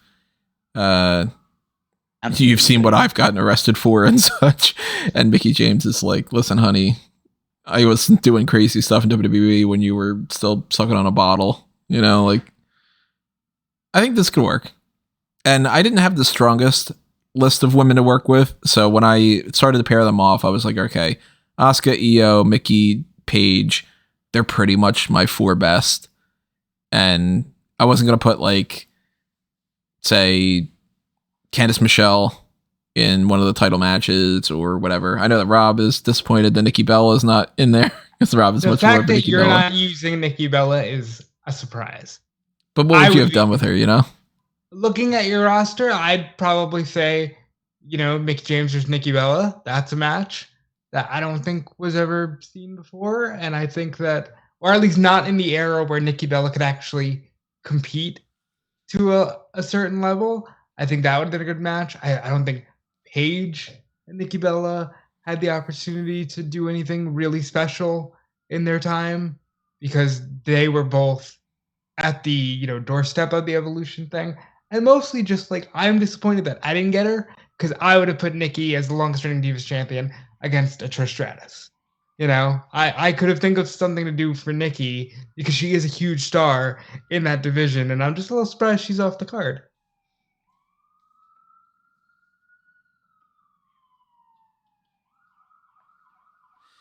I don't think that Paige, Nikki, or Nikki. I don't think that they would have been as good. I think Mickie and Paige could probably put on a better match. I think that's a better match. I mean, I'm not discrediting the fact that Nikki did improve towards the end of it. Yeah, she did. It's not like I ever go back to want to watch a Nikki Bella match. I don't think I've ever gone back and said, yeah, I'm going to check this, revisit this match. It just doesn't do it. She doesn't do it for me in that regard. And our main event of the night 2, this one was one that I was like, all right, this definitely was a major draw for me. Heel champion The Rock against babyface winner of this match, Bret Hart. Yeah, that's the match, I'd say. I don't recall. I know one of us have done this before, but you can't go wrong because this is perfect. Like, this is such a good match that I wish we could have seen when Bret was still really, really good. And this was something that when I started off, I was trying to figure out what I could build around. The very first thing that it did was I said, Bret Hart's going for a title. Is it Bret against The Rock or is it Bret against Brock? And I did for a little bit have Bret, Brock, Batista, Rock. I thought about that quite a bit. I had Bret CM Punk for a little bit. I had Bret Triple H actually for a little bit. Thinking after all the things that they've gone through in their career, that would be a much different match than what we had seen. But at the end of the day, I was like, you know what? Even though Bret and Brock would probably be a really, really good match because Brock works really well with people that are smaller and can do more like kind of get tossed around, but be like the underdog types. And Bret was always really good with working against people like Diesel and Yoko and Undertaker and all that.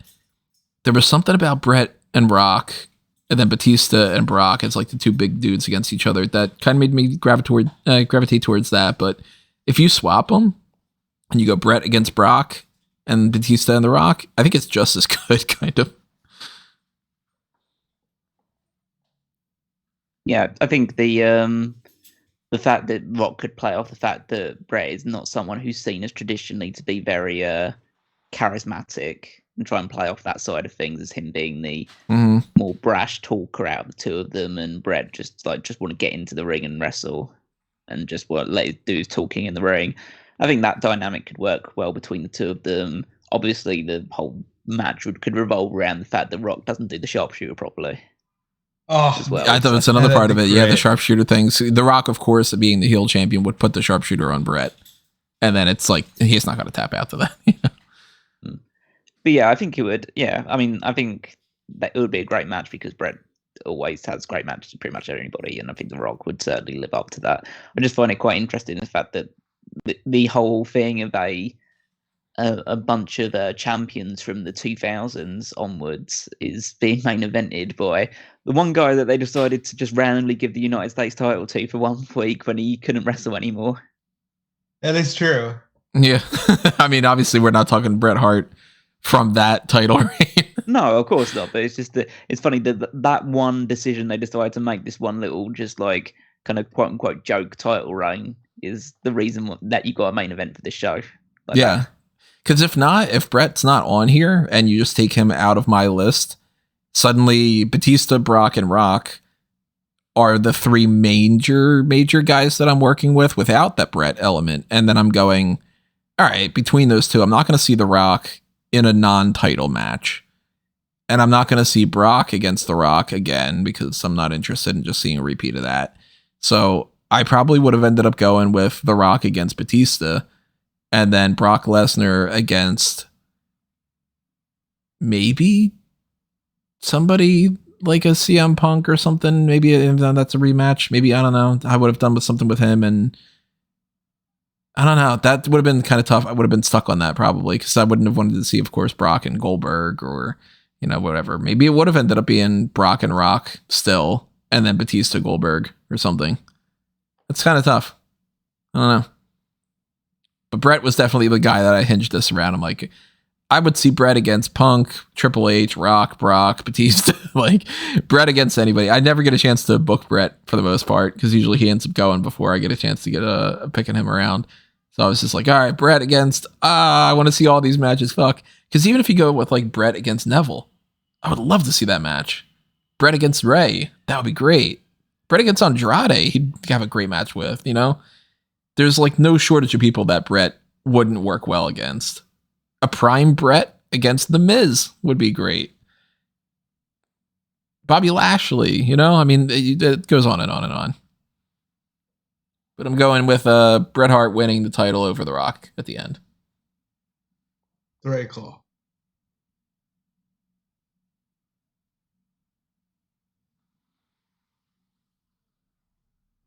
With some silly stuff in there, but not it's anywhere near as silly. I think there is one solid card between both of these, but spread out, it leads to 2 fun nights, and I could see it being a very easy watch. Highs and lows, what are you thinking? I mean, low for me is Iconics versus Fabulous Glow. I'm just gonna put it out there. I never really liked the Iconics as wrestlers, so any match you were gonna put them in just wasn't going to appeal to me.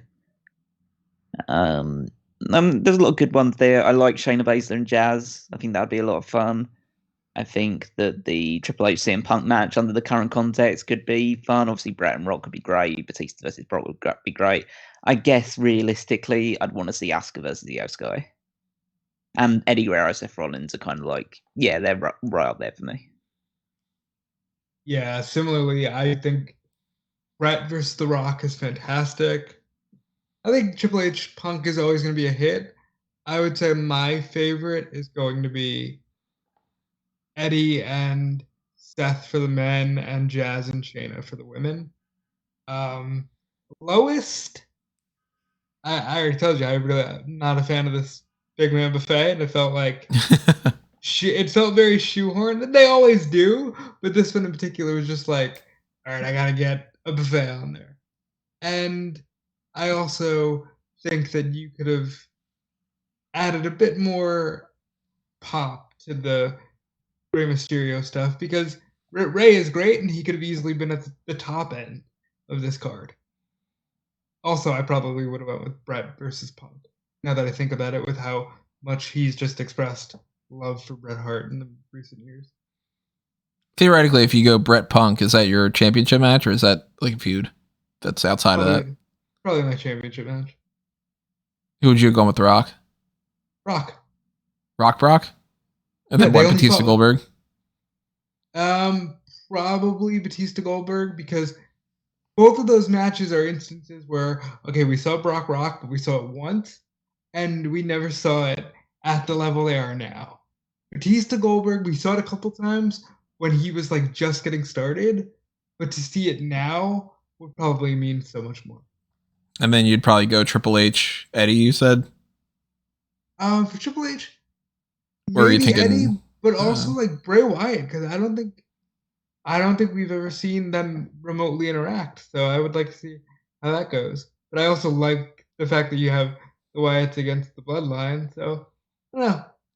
If I could have had another member of DX, there would have been a potential to do Bray Wyatt, Eric Rowan, and Luke Harper against Triple H, X-Pac, and somebody. But I didn't have another person, and I was like, nobody else fits this bill. Yeah, I can't just throw like Dean Malenko in there and be like, okay, you're a member of DX now, you know. Right. So, not my favorite card of all time, but it was one of the quickest ones that I put together, funny enough. And that's what you get. So now I'm going to pass this over to Callum for him to tell us his 2-night card. Have you shown off the card yet? No. Oh, have you showed off your card, I was going to say. Oh, yeah. I've had that up on screen for a little bit. Okay, cool. Okay, so let's do this then. So I've gone very New Japan style in my booking in terms of every night 1 and night 2 starts off with some some team tag matches, which are kind of just the appetizer before you get into the big singles and tag team matches later on in the night. So that's kind of the premise I've taken. So starting with the first match that I booked of this entire card, which will be a kind of you're gonna have to bear with me. I've gone a little bit crazy on some of these ones. So I guess crazy is relative, but we'll see. So it's Team Extreme, which is Tommy Dreamer, Al Snow, Bubba Ray Dudley, Spike Dudley, and Tajiri. So obviously a very hefty ECW alumni there. Against Team Canada of Lance Storm, Sylvain Grenier, Rene Dupree, Rob Conway, all members of La Resistance, and Test. I kind of see Storm as the leader of the group. You've got this entire collaboration of La Resistance, who are obviously French, but they are French-Canadian. So they are Canadian, technically. And Test, who's the big heavy for the entire group. And obviously the ECW guys are all bonded over their love of hardcore. And this match would be essentially a role reversal match. So what I mean by that is that Team Canada are wrestling under no disqualification rules, and Team Extreme are wrestling under actual rules. That's really fun. I like that. So Team Extreme have to wrestle the match cleanly, and Team Canada are allowed to use weapons. But the twist is the fact that even though that seems like it's giving Team Canada a big advantage because they can use weapons and Team Extreme would get disqualified if they did, they also can't use rope breaks or anything like that. So essentially, if they get pinned, they can't break themselves up using the ropes. And I think it would be just an interesting juxtaposition of like it's basically one team proving that they can do the other person's gimmick better than the other one. It's like Team Canada trying to prove that they can be more extreme than Team Extreme, and Team Extreme trying to prove that they can follow the rules and be as regimented as Team Canada can. It's fun. So that was kind of the gimmick of the 5v5 thing, and I'd have Team Extreme win because again it's WrestleMania, you have the baby faces go over, and they are able to put Team Canada in place. So yeah, we can actually wrestle. We're not just weapon wielding spot monkeys. We actually know what we're doing in the ring. You got anybody in mind of who pins who? I'd say you'd obviously probably Rob Conway would get pinned by, I'd say Bubba Ray, because he seems like the big guy. Like you do a 3D through the table or something like that with him and probably with him and Tommy. Really, they're probably the ones that could perform the 3D the best through the table, and then you just have. Oh, you can't use the table. Yeah, you can't use the table. I was going to say that. Okay, they just hit a regular 3D. Then I think that maybe you could do a spot where the referee gets distracted and then they put him through a table. Well, once the bell rings, I think the obvious thing to do is, all right, now the bell rang. Everybody uses their weapons to Jerry Sprays the Mist. Mm. You send everybody not home happy, but you kick it off with everybody being happy. Yeah, I'd say Bubba is probably the most likely out of those ones to probably be a breakout singles guy. So because we know what he can do as Bully Ray, so him getting the win would make sense. Then again, more of these like groupings together of things. I wanted to do Team Taz because I like the concept of Team Taz. I like the concept of Taz being a mentor because I think he just fits that character well. But I just try to think, who is Team Taz? And Team Taz in this instance is Taz, obviously, because he can wrestle in this. Angelo Dawkins and Jason Jordan. Yeah. I can see it. I thought they come across as like they have that amateur wrestling background, but I think they can be a bit gritty as well, and they can have that bit more of a edge to them that Taz possesses. And they would be taking on the team of the Narcissists, which would be Damien Sandow, who's obviously the basically he's always one that's talking down to the masses, and he's thinks he's more intelligent than everyone else. You team up with Canyon because who better than Canyon? So purely narcissistic. And then David Otunga because he's similar to Damien Sandow in being obviously a Harvard graduate and just think that he's better and smarter than everybody. So they all join together through their shared self-opinion of themselves and the fact that those three together feel like they're better than everybody else, but obviously they're just down in the lower card because I'm not putting those guys in a main event position. And then you just have Team Taz, like I'd have like basically the premise of the match would be Team Taz is pretty much whooping them and throwing them all over the place, suplexing them all over the place.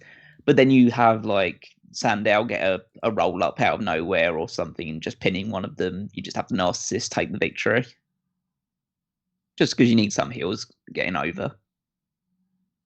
Then you move on to the 6-woman tag of the Mean Girls of Alexa Bliss, Michelle McCool, and Eve Torres.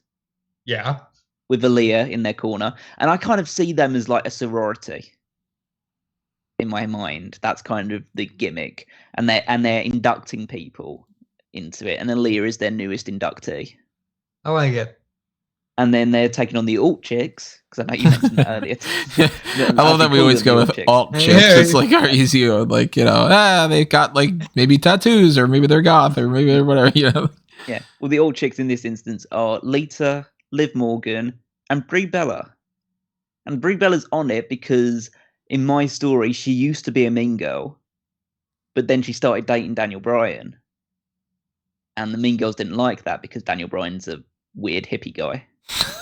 And so she's alt in a different way. Yeah, sort of like, why are you dating that nerd? And so like she chose love over the sorority, and so they kicked her out. And so she managed to find a home, even though she used to be like, again, belittling people like Lita and Liv Morgan. She's seen the error of her ways and they accepted her because they're obviously very more forgiving like that. And so she joins the alt chicks. They beat the mean girls on this show. And then you just move forward. But I think I kind of saw Alexa, Michelle, and Eve all sharing that similar trait. As opposed to Alexa being on the alt chick thing with the darker character that she's got. This is Goddess Alexa, not like Lily Alexa. Twisted Bliss. Yeah. Then, so this is an interesting one. So, it's Drew McIntyre and Roddy Piper as a tag team. The kilts. Yeah, definitely. They would come out as Braveheart, not black and white face paint as Roddy Piper is, but the blue and white face paint of your Braveheart collective against the Samoan connection of Roman Reigns and Samoa Joe. And I'm surprised this is a tag team match instead of using these names in bigger matches. Yeah, it's I mean, we'll get to what other matches I've selected, but the whole story is I kind of see, and we'll talk about this a little bit more when we move on to the WWE tag title match in the second night. But I like seeing like some sort of like Samoan or Polynesian collective in and essentially like a bloodline that Roman Reigns is the head of.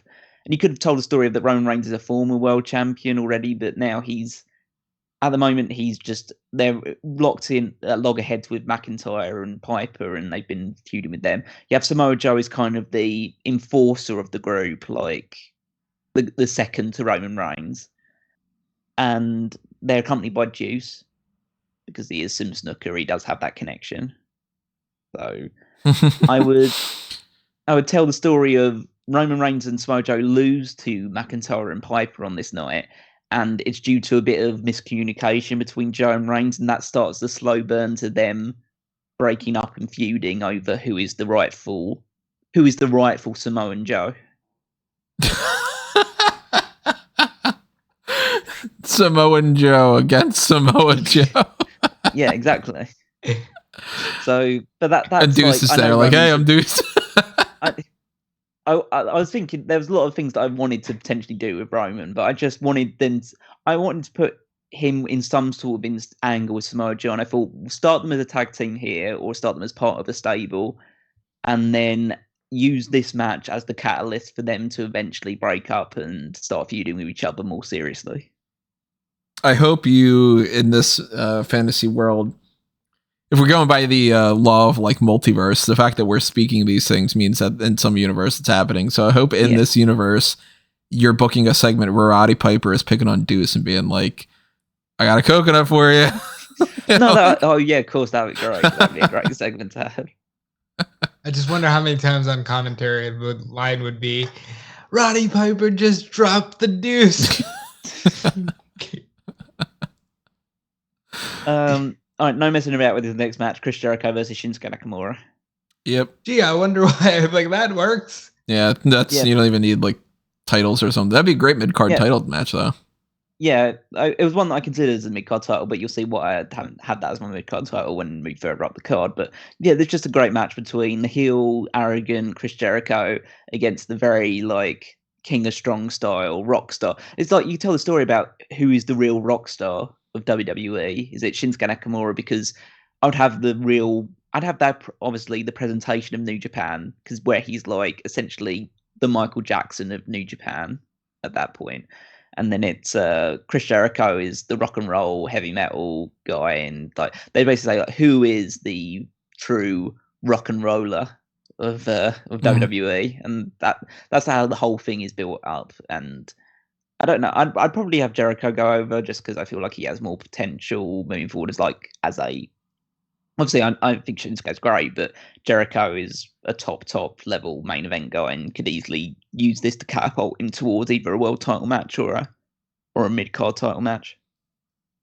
You know, I'm thinking about potentially doing, maybe this will be the Darkcast or something. I might kind of do my own variations of your cards, just if I get the time to be like, hey, you know, I'm going to record this. Maybe I'll even do it like just on my own or whatever. But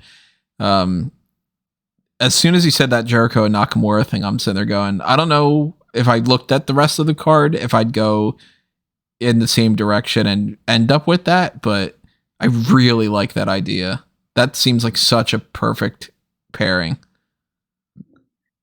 Yeah, I wish it could happen at some point. Maybe one day it will, but who knows. Women's Tag Team Championship match. But this is going to be, again, maybe a bit surprising. Some things in my card are very, very predictable. Some of them are just like zagging a little bit. So the champions are Chyna and Rhea Ripley, with the cat as accompanying them, but they're baby faces. Because I actually think Chyna works better as a babyface. The Chyna that's like was Intercontinental Champion and sprayed the fireworks and all that stuff. I think that's the super over Chyna. And that's babyface Chyna. I think Rhea Ripley can also work as babyface. Basically, just tell like these are two just I'd just say alternative again because I don't want to fit them into the all chicks thing again. But it's like, but they're two larger than life characters that have come together to form essentially a super team. Like you could have told the story of them feuding with each other about who was the most dominant, and almost like the Bar coming together and forming a super team out of it. And then they're taking on Molly, Holly, and Ivory. I don't really have a team name for, but they're obviously. This is like right to they're censor connected. Ivory. Yeah, And the connection is they're the pure chicks, essentially. I like that. And you can tell the story, like, because China and Rhea Ripley, in real life, or at least their characters, they're not obviously promiscuous or anything like that, but they're confident in their bodies and they like showing off and stuff like that. And they play into that aspect of them. I mean, if you follow Rhea's Instagram and stuff like that, you know she plays into that stuff. So, and then Molly and Ivory can play into the side of, oh, okay, we are very much like wholesome. We're proud to just be wrestlers. We will, we're not. We would never sink ourselves to that sort of level of debauchery. Like wear leather to the ring and all of that stuff, and like China and Ripley, like just like the cool girls, the cool, powerful, bulky girls that can just like throw anybody around. And obviously they come in as champions and they win this match because I'd have them have a long run as tag champions, and then eventually when they do lose it, that starts the catalyst of them breaking up again and feuding again, or just going their separate ways. But it wouldn't be on this night. But I still think it'd be like a fun match, and I also feel like it helps hide China's deficiencies in the ring by putting her in a tag team. I mean, she can just come in for the hot tag and do her stuff. And having her against Molly, Holly, and Ivory, who could hold down the fort better. Exactly. You just have Rhea Ripley do the bulk of the in-ring work, and then China comes in with the hot tag and does her cool stuff, and then they typically win. You could have them as like be tag champions for like a year plus, probably. I love the idea of everyone's favorite muscle mommy is against these like two pure snow, but we don't like them because they're prudes. It's very fun. It's not what I would have done with Ripley, but I like it a lot. I could say for sure, I don't think I would have ended up having this on the card, but you're thinking outside the box, and I like that. Very much in the box now is the Cruiserweight Championship match. Is TJ Perkins as champion against Juventud Guerrera, Evan Bourne, and Cedric Alexander. Because it's four flippy guys having a flippy match. The flippy four. That's kind of a rule almost for the Cruiserweights. Yeah. I mean, I had some other cruiserweights that I could have done with, but I put them in other places. And I just think that these four guys would have a really good match with each other. I'd probably have Cedric get the victory because I like Cedric. I think he's a very affable guy. So him dethroning TJ Perkins made sense to me. Those four make sense, yeah. Yeah. Intercontinental title match. Let's not mess around. Shawn Michaels versus AJ Styles. Fuck yeah. Yeah, that's the match. I had Shawn Michaels, and I literally could have paired anyone with Shawn Michaels, and it would have been good. I'd love to see him against Shinsuke, and obviously Samoa Joe, and there's like Roman Reigns was really good. Yeah, Reigns. You could have done something cool with Jeff Hardy again, or like even like do another match with Edge or something. But like basically, you put anyone with Shawn Michaels, and it would have been good. I just thought AJ seems to be the guy who people nowadays kind of compare to that kind of level of consistency and being able to have a good match with anybody. That's kind of AJ Styles. And so I'd put them up against each other, and I want heel Shawn Michaels. I think if you're going with this too, either one could be heel, either one could be babyface, but exactly. Yeah, that could work too.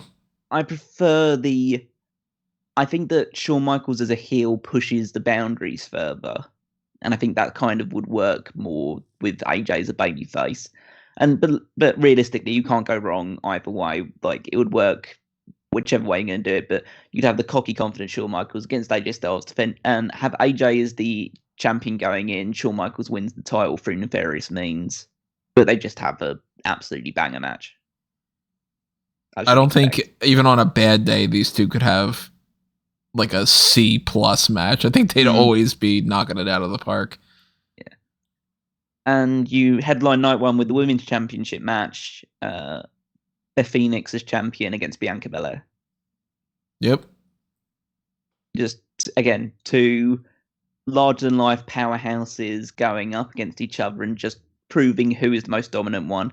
Just have Bianca Belair win the Royal Rumble, come through this, and it's just like you have them be protected for a while, and it's just a clash of powerhouses, and they're just trying to, more than just win, they're just trying to dominate each other throughout the entire part of it.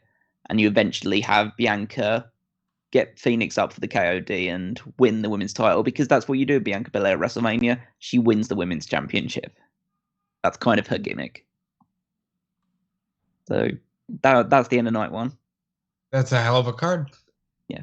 We move on to night two, where we've got again starting off with the multi-people matches. We've got the 1% of Alberto Del Rio. I have put him on the card because I was gonna do it hell or high water, but obviously in the opener in a match it doesn't really matter.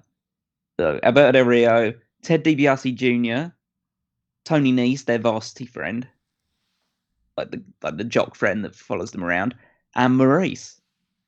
Yes, it's gonna be an agenda. This, because she follows the money, right?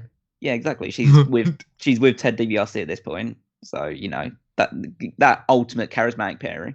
I like it. I gotta admit, I like it. And it's the 1% versus Rough House, which is Animal, Jamie Noble, Perry Saturn, and Jacqueline. Yeah, I can see it. I mean, that's a lot of fun. This is very you're almost unintentionally booking Survivor Series more than you are like a WrestleMania. That's interesting. Yeah, well, yeah, I wanted to put these sort of because instead of Battle Royal, I wanted to put multi-team matches and see how I could connect people. And so I originally had Perry Saturn as part of Team Extreme, but then I thought that he fits Rough House well. And so just having these guys together, and they're just the beer drinking brawlers, like that sort of connection, and they're just taking on the I wouldn't say prudish, but the snobbish 1% club, and you just have Rough House. Let's just say, just for the sake of argument, they all just kick the shit out of Alberto Del Rio and pin him, and that's kind of the way it goes. I like it. You're not gonna hear an argument from me on that. We move on to the Brood of Edge, Christian, and Damian Priest, because I think Damian fits that mold. Yeah. Against DKX, which is the ex of Billy Gunn and Road Dogg, with K-Quick of a Truth. I like it a lot. I thought part of me wanted to put Billy Gunn and Road Dogg in the tag title scene, but then I don't think they're that great as a tag. They're great as an act. They're not great match quality wise, I don't think. Like I've never really seen the appeal of Road Dogg as a wrestler. As a talker, fantastic. As a wrestler, not so much. But so I wanted to put them more in a 6-man at the start of it, and add R-Truth, because R-Truth is a great worker. Billy Gunn on his day is a really good worker, and you just pair him up with the Brood, because you can.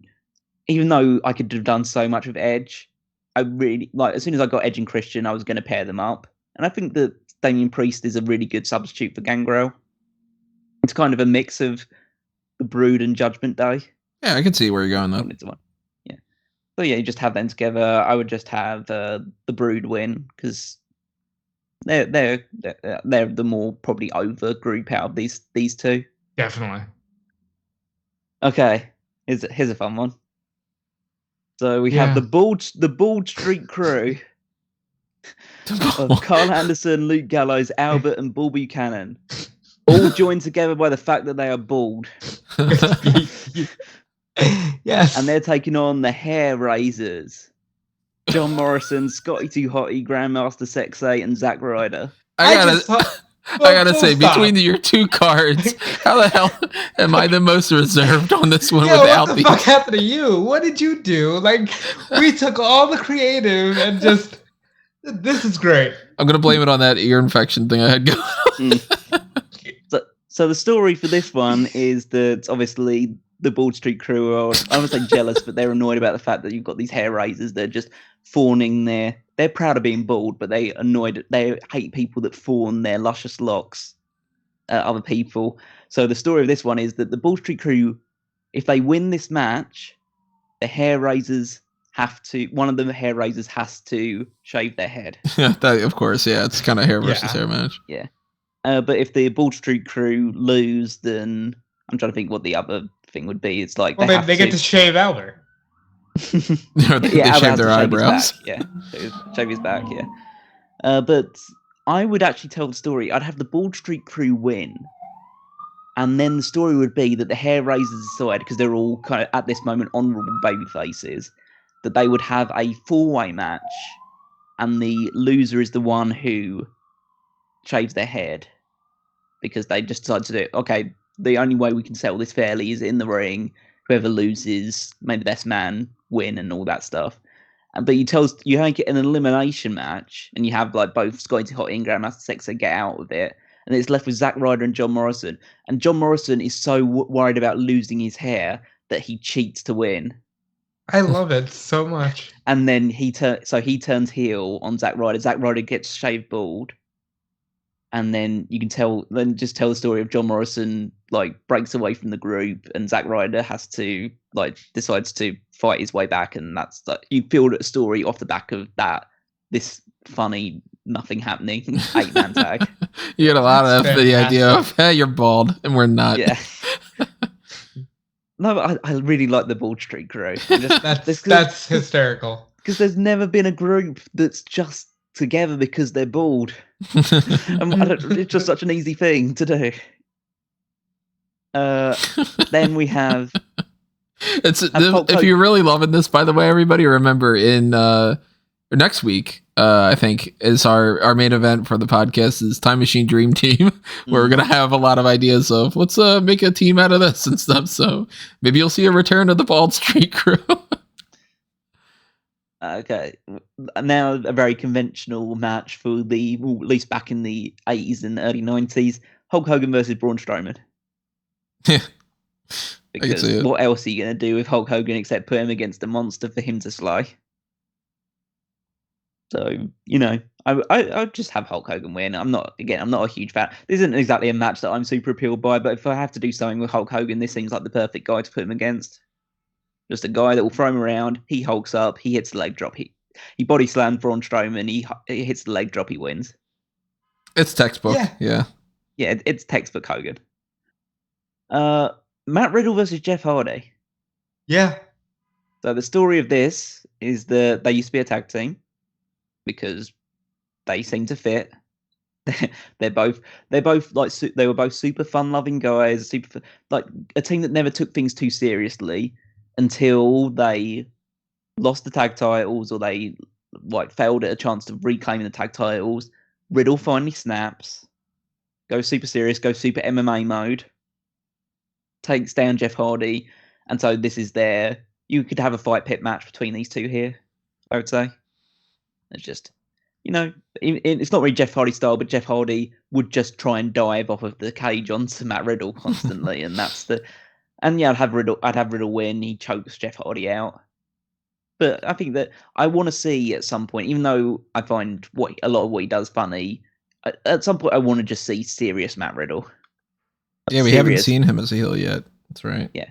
I kind of wanted, that's always how I wanted the RK Bro thing to eventually lead, was Riddle actually turning on Orton rather than the other way around, which was the obvious way. So I'm essentially doing that with Jeff Hardy in this instance. You're pairing them off because they clearly were friends for a certain reason. Yeah, exactly. So I'm not sure if there's going to be any sort of gimmick attached to this match, but I could see either Last Woman Standing or another I Quit match. But Ronda Rousey versus Gail Kim, not a title match actually, but I felt that we got someone like Ronda who's got star power attached to them. You don't really need to put them in the title match. Like, she can just be like an attraction on her own, and I think Gail Kim would get the best out of her because she's obviously a great worker, and would be able to match Ronda in terms of both submission stuff and a lot of actual effective chain wrestling, but then also transitioning into more aggressive, brawling, weapon stuff. I think that this would be an interesting pairing. Yeah, I just thought who's the best person to pair with Ronda that will get the most out of her, and I thought Gail Kim is the most technically gifted woman that I had drafted. So that was the reason behind that one. Tag team title match: Bradshaw and Farouk versus Akam and Razor. Yeah, I get it. Yeah, Authors of Pain against the Authors of Pain against APA. AOP. APA versus AOP. I would have Akam and Razor be part of the Roman Reigns faction, and essentially they're the heels going into this as well. You have Bradshaw and Farouk, and it's just like it's a mean guy tag team match. You could have Akam and Razor win the titles here. I don't really mind who wins this one. It's just the idea of those two beating the shit out of each other for like 10 minutes is the appealing thing to me. Are they Samoan? No, they're not Samoan, but I kind of feel like you could. Yeah, like some pretend. sort of maybe Polynesian thing. I don't know like what Yokozuna's that, Yokozuna's not Japanese, that type of thing. Yeah. But I think they would still fit. I think aesthetically they would fit into it, even if it's not like a big Samoan faction. I think they would still fit within that group. Yeah, I mean, I put Samoa Joe and AOP together in something in the past. I forget exactly what it was, but they do kind of have that same sort of vibe. Then we have the Liberty Championship, which is obviously the title that I christened, and so I will use at any opportunity, which is the women's mid-card title. Victoria against Kairi Sane. Yep. Victoria is a mean, vicious character, and Kairi Sane is adorable. And that's kind of the stuff. It's kind of like the whole basis of the fact that they don't like each other. Like Victoria is very. Maybe you could tell the story of like how Kairi has a legion of adoring fans because she is very likable, very charming, and Victoria doesn't realize why she doesn't get that same kind of attention or that same kind of love from the crowd, and so she basically wants to take out Kairi Sane because of how much people care about her. And so you have Victoria holding the title going into it. You have Kairi Sane get the victory. That's pretty straightforward. Just the underdog in terms of size and build overcomes the more vicious bully. United States title: Randy Orton versus Diamond Dallas Page. Because it's the RKO versus the Diamond Cutter. Okay, I was like, wait a minute, I'm losing you on that one, but yeah, now I see where you're going. No, that makes perfect sense. Like, if you can have any DDP, you get a 97, 98 DDP.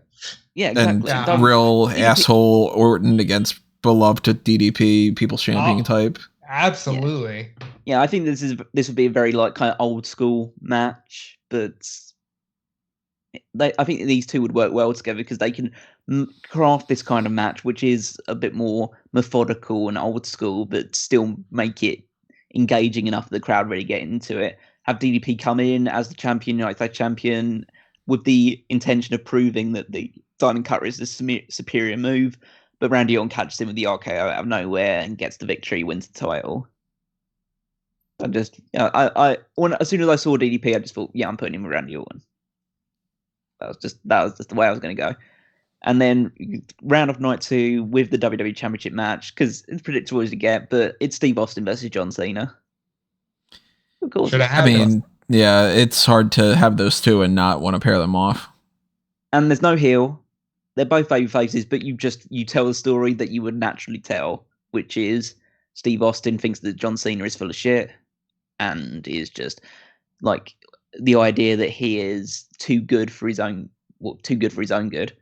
The idea that he thinks he's fake, he thinks that he's bland and all this other stuff. And Cena talks about the fact that Austin is just, he respects him in the ring, like he's still being all, Cena, that type of aspect, but that Austin is crude and crass and all this other stuff. Like Austin just doesn't know what the limit is, and Cena is the champion. Cena does have a bit more of that honor about him, and he thinks that Austin is dishonorable. Like he thinks that even though they fight together, they've fought together sometimes, they target the heelish sides. Like Austin still fights the heels, but the idea is that Cena doesn't like the way that Austin goes about his business. And that's kind of the ideological difference between the two of them. So you have Austin Cena. It's very much like Austin Rock from X7, but you just have Austin win. Austin wins the title from Cena. You could use this as like the catalyst for a slow burn John Cena heel turn that eventually culminates next year's WrestleMania. We could do a rematch between these two where the alignments are more clearly defined. But I like the idea of Austin. Well, I mean, to be fair, one of the main reasons I want Austin to be a champion is because I want him to feud with the Bald Street Crew. About the fact that they are so convinced that Austin should be the leader of the Bald Street Crew, but Austin doesn't. Austin's obviously a loner, but he wants to work alone. It's just like, so you can lead to like a one-off match between him and Carl Anderson or something like that over the title, or whatever. This just is so like, much fun. Yeah, realistically, this whole thing was built around the Bald Street Crew, so that's the main thing I take away from this. But yeah, that's my card. Solid card for especially a Survivor Series that you got going on here, double night Survivor Series. Well, I feel this is more. It's more. I think Rob will be able to test it. It's more Wrestle Kingdom than WrestleMania. Yeah, that makes sense. But which is where I'd like to also see Jericho versus Shinsuke Nakamura, but that's by the by. But you can see this on your screen right now. This is a full card that Callum is bringing to the table. A lot of good matches on here. I would say worst. Even though I feel like the Drew McIntyre, Roddy Piper, Roman Reigns, Samoa Joe thing is kind of like maybe there's more to build for like a Roman and like a bigger title match or something. I think I'd probably go. The thing that's the least interesting to me is Ronda Rousey versus Gail Kim. I can understand. Overall, it's just sort of a match. And maybe it's just because it's mostly like Ronda Rousey, and Gail Kim's primarily for the Impact stuff, so I don't have as much of an appreciation for that because I've only seen a little bit here and there. That's the thing that's a little bit left wanting. On the positive side of things, so there's a lot to pick from. Of course, something like a Shawn Michaels and AJ Styles would be like the major match that I'd be wanting to see. And Bianca Beth is great, and there's something about that Jericho and Nakamura thing that really appeals to me, though. Did they never do it? No, they never fought each other because I think Jericho was out of the company by the time Nakamura was called up to the main roster. That's pretty interesting. I hope that they get to do it one day. On the negative side for me, it's more just a case of I wouldn't particularly be into it, and that's Team Taz against the Narcissist. I love the idea of the Team Taz you created, but I'm not crazy with a Narcissist, so that's probably would be my bathroom break match. I think I would potentially actually swap on there Brood against Team Taz and then Narcissist against DKX or something, maybe. Yeah, potentially. I mean, you could always mix and match. Like I kind of seen them being like kind of just ongoing factions that you could have in different contexts. So. I have to give you credit for the amount of thought put into this entire card. I like that you didn't do two separate world champions. You just let the women's championship be its own world title. I really enjoy that. I like the pairing of the China and the Cat with Rhea Ripley. I love the idea of the Bald Street Crew, and the fact that you thought of a whole gimmick to come out of that is fantastic. And Randy Orton DDP is a great match. Should have happened. And of course, Shawn Michaels and AJ and John Cena Austin. Great. So really all praise for your entire card, really. Yeah, I was very happy with that, considering how like blank my mind was when I started. I'm actually very, very pleased with how it all came together in the end. It's very interesting getting these random things then going. When you look at the full list and you go, what am I going to do? I think, it's one of the things that I like the most outside of just the randomizers are always fun for me, the ones we've done so far, because there is that element of non-control over it, which means you can end up with something really great and end up with something really bad. And so there's that element of jeopardy to it beyond just like, when you're doing the traditional one, which obviously we've done loads of as well, and there's nothing wrong with it, but it's the idea of, who the people you're picking first are, and who the people you're avoiding until you absolutely have to pick them at the end are. And it's always just the ones in the middle which are the more interesting ones. Whereas this one, it's like you get good, bad, any point, and who knows what you end up doing with it. And it also makes you think a little bit more about what am I going to do with certain people that under normal circumstances I would never have anything to do with on a fantasy card. Mm-hmm. So I would like to do more of these in the future, and I think that is definitely a direction we should head into when we do the next one. Again, we'll always mix and match. Some of them will be randomized, some of them will be more traditional style ones, because it's always good to freshen things up every now and again. But another randomizer one, maybe with I've already spoken to the guys about it. I've already set up a draft board for champions prior to 2000 that we could also do as well at some point. There's actually a lot less to choose from on that one as well, as you would imagine, because titles didn't change hands as regularly, and there weren't as many titles. So, but that could be fun. And yeah, it was a very interesting experiment, and I think it ended up with 3 very unique cards for us. And we could also take other things in the past that we could make, like the ultimate roster that we had of the all-time thing that we did way back in the day, it seems at this point. I'm looking at that right now. It's funny, like the people that we picked, I'm sure there's people now that have popped up that we would put on our all-time roster things before other names. Like Rob's got S.A. Rios on his all-time card. I don't think you'd necessarily go in that direction, right? You got Brian Knobs and Jerry Sags and stuff, and we got like Layla is Callum's last. Maurice was the last person on my draft, and we could even do something like we could take that group of people and randomize it. So it's like somebody like a Don Morocco that Rob picked might end up being on Callum's card. He might be like, man, I would never do anything with Don Morocco or something. We could do, of course, more of these ultimate roster combo things we haven't done as much of in the past. Like, we still haven't gotten around to the ultimate NXT card using our combo rosters. The ultimate ROH card is still up there. Ultimate Legacy card. We did do the ultimate NXT UK, I mean, but we haven't done the ultimate AEW and WWE. So maybe we even piggyback off of this and go the ultimate 2000s champions combo card. There's a lot of variety that we've got for that. And then all the other ideas too. Like, we still haven't done just a women's only one. And we still haven't done these different variations that there's multiple lists that Callum's made. And I've got a couple of lists that I had worked on. We still didn't do the animal one. It's like, how the hell are we going to do that one? That one seems like that could be kind of fun and all. So there is a lot still left to mine when it comes to the mock draft concept. And if you guys are in particular fond of more of the randomizer things, we'll do a little bit more of those. If you guys like it more when we're strategically going into it with like, I'm going to try to get these 10 people more than anything else. If you ask for it, we're going to bring it to you. So keep all that in mind and make sure that you let us know your thoughts in the comments below. Tell us who you think had the best card as well. I think that both of these guys beat me out.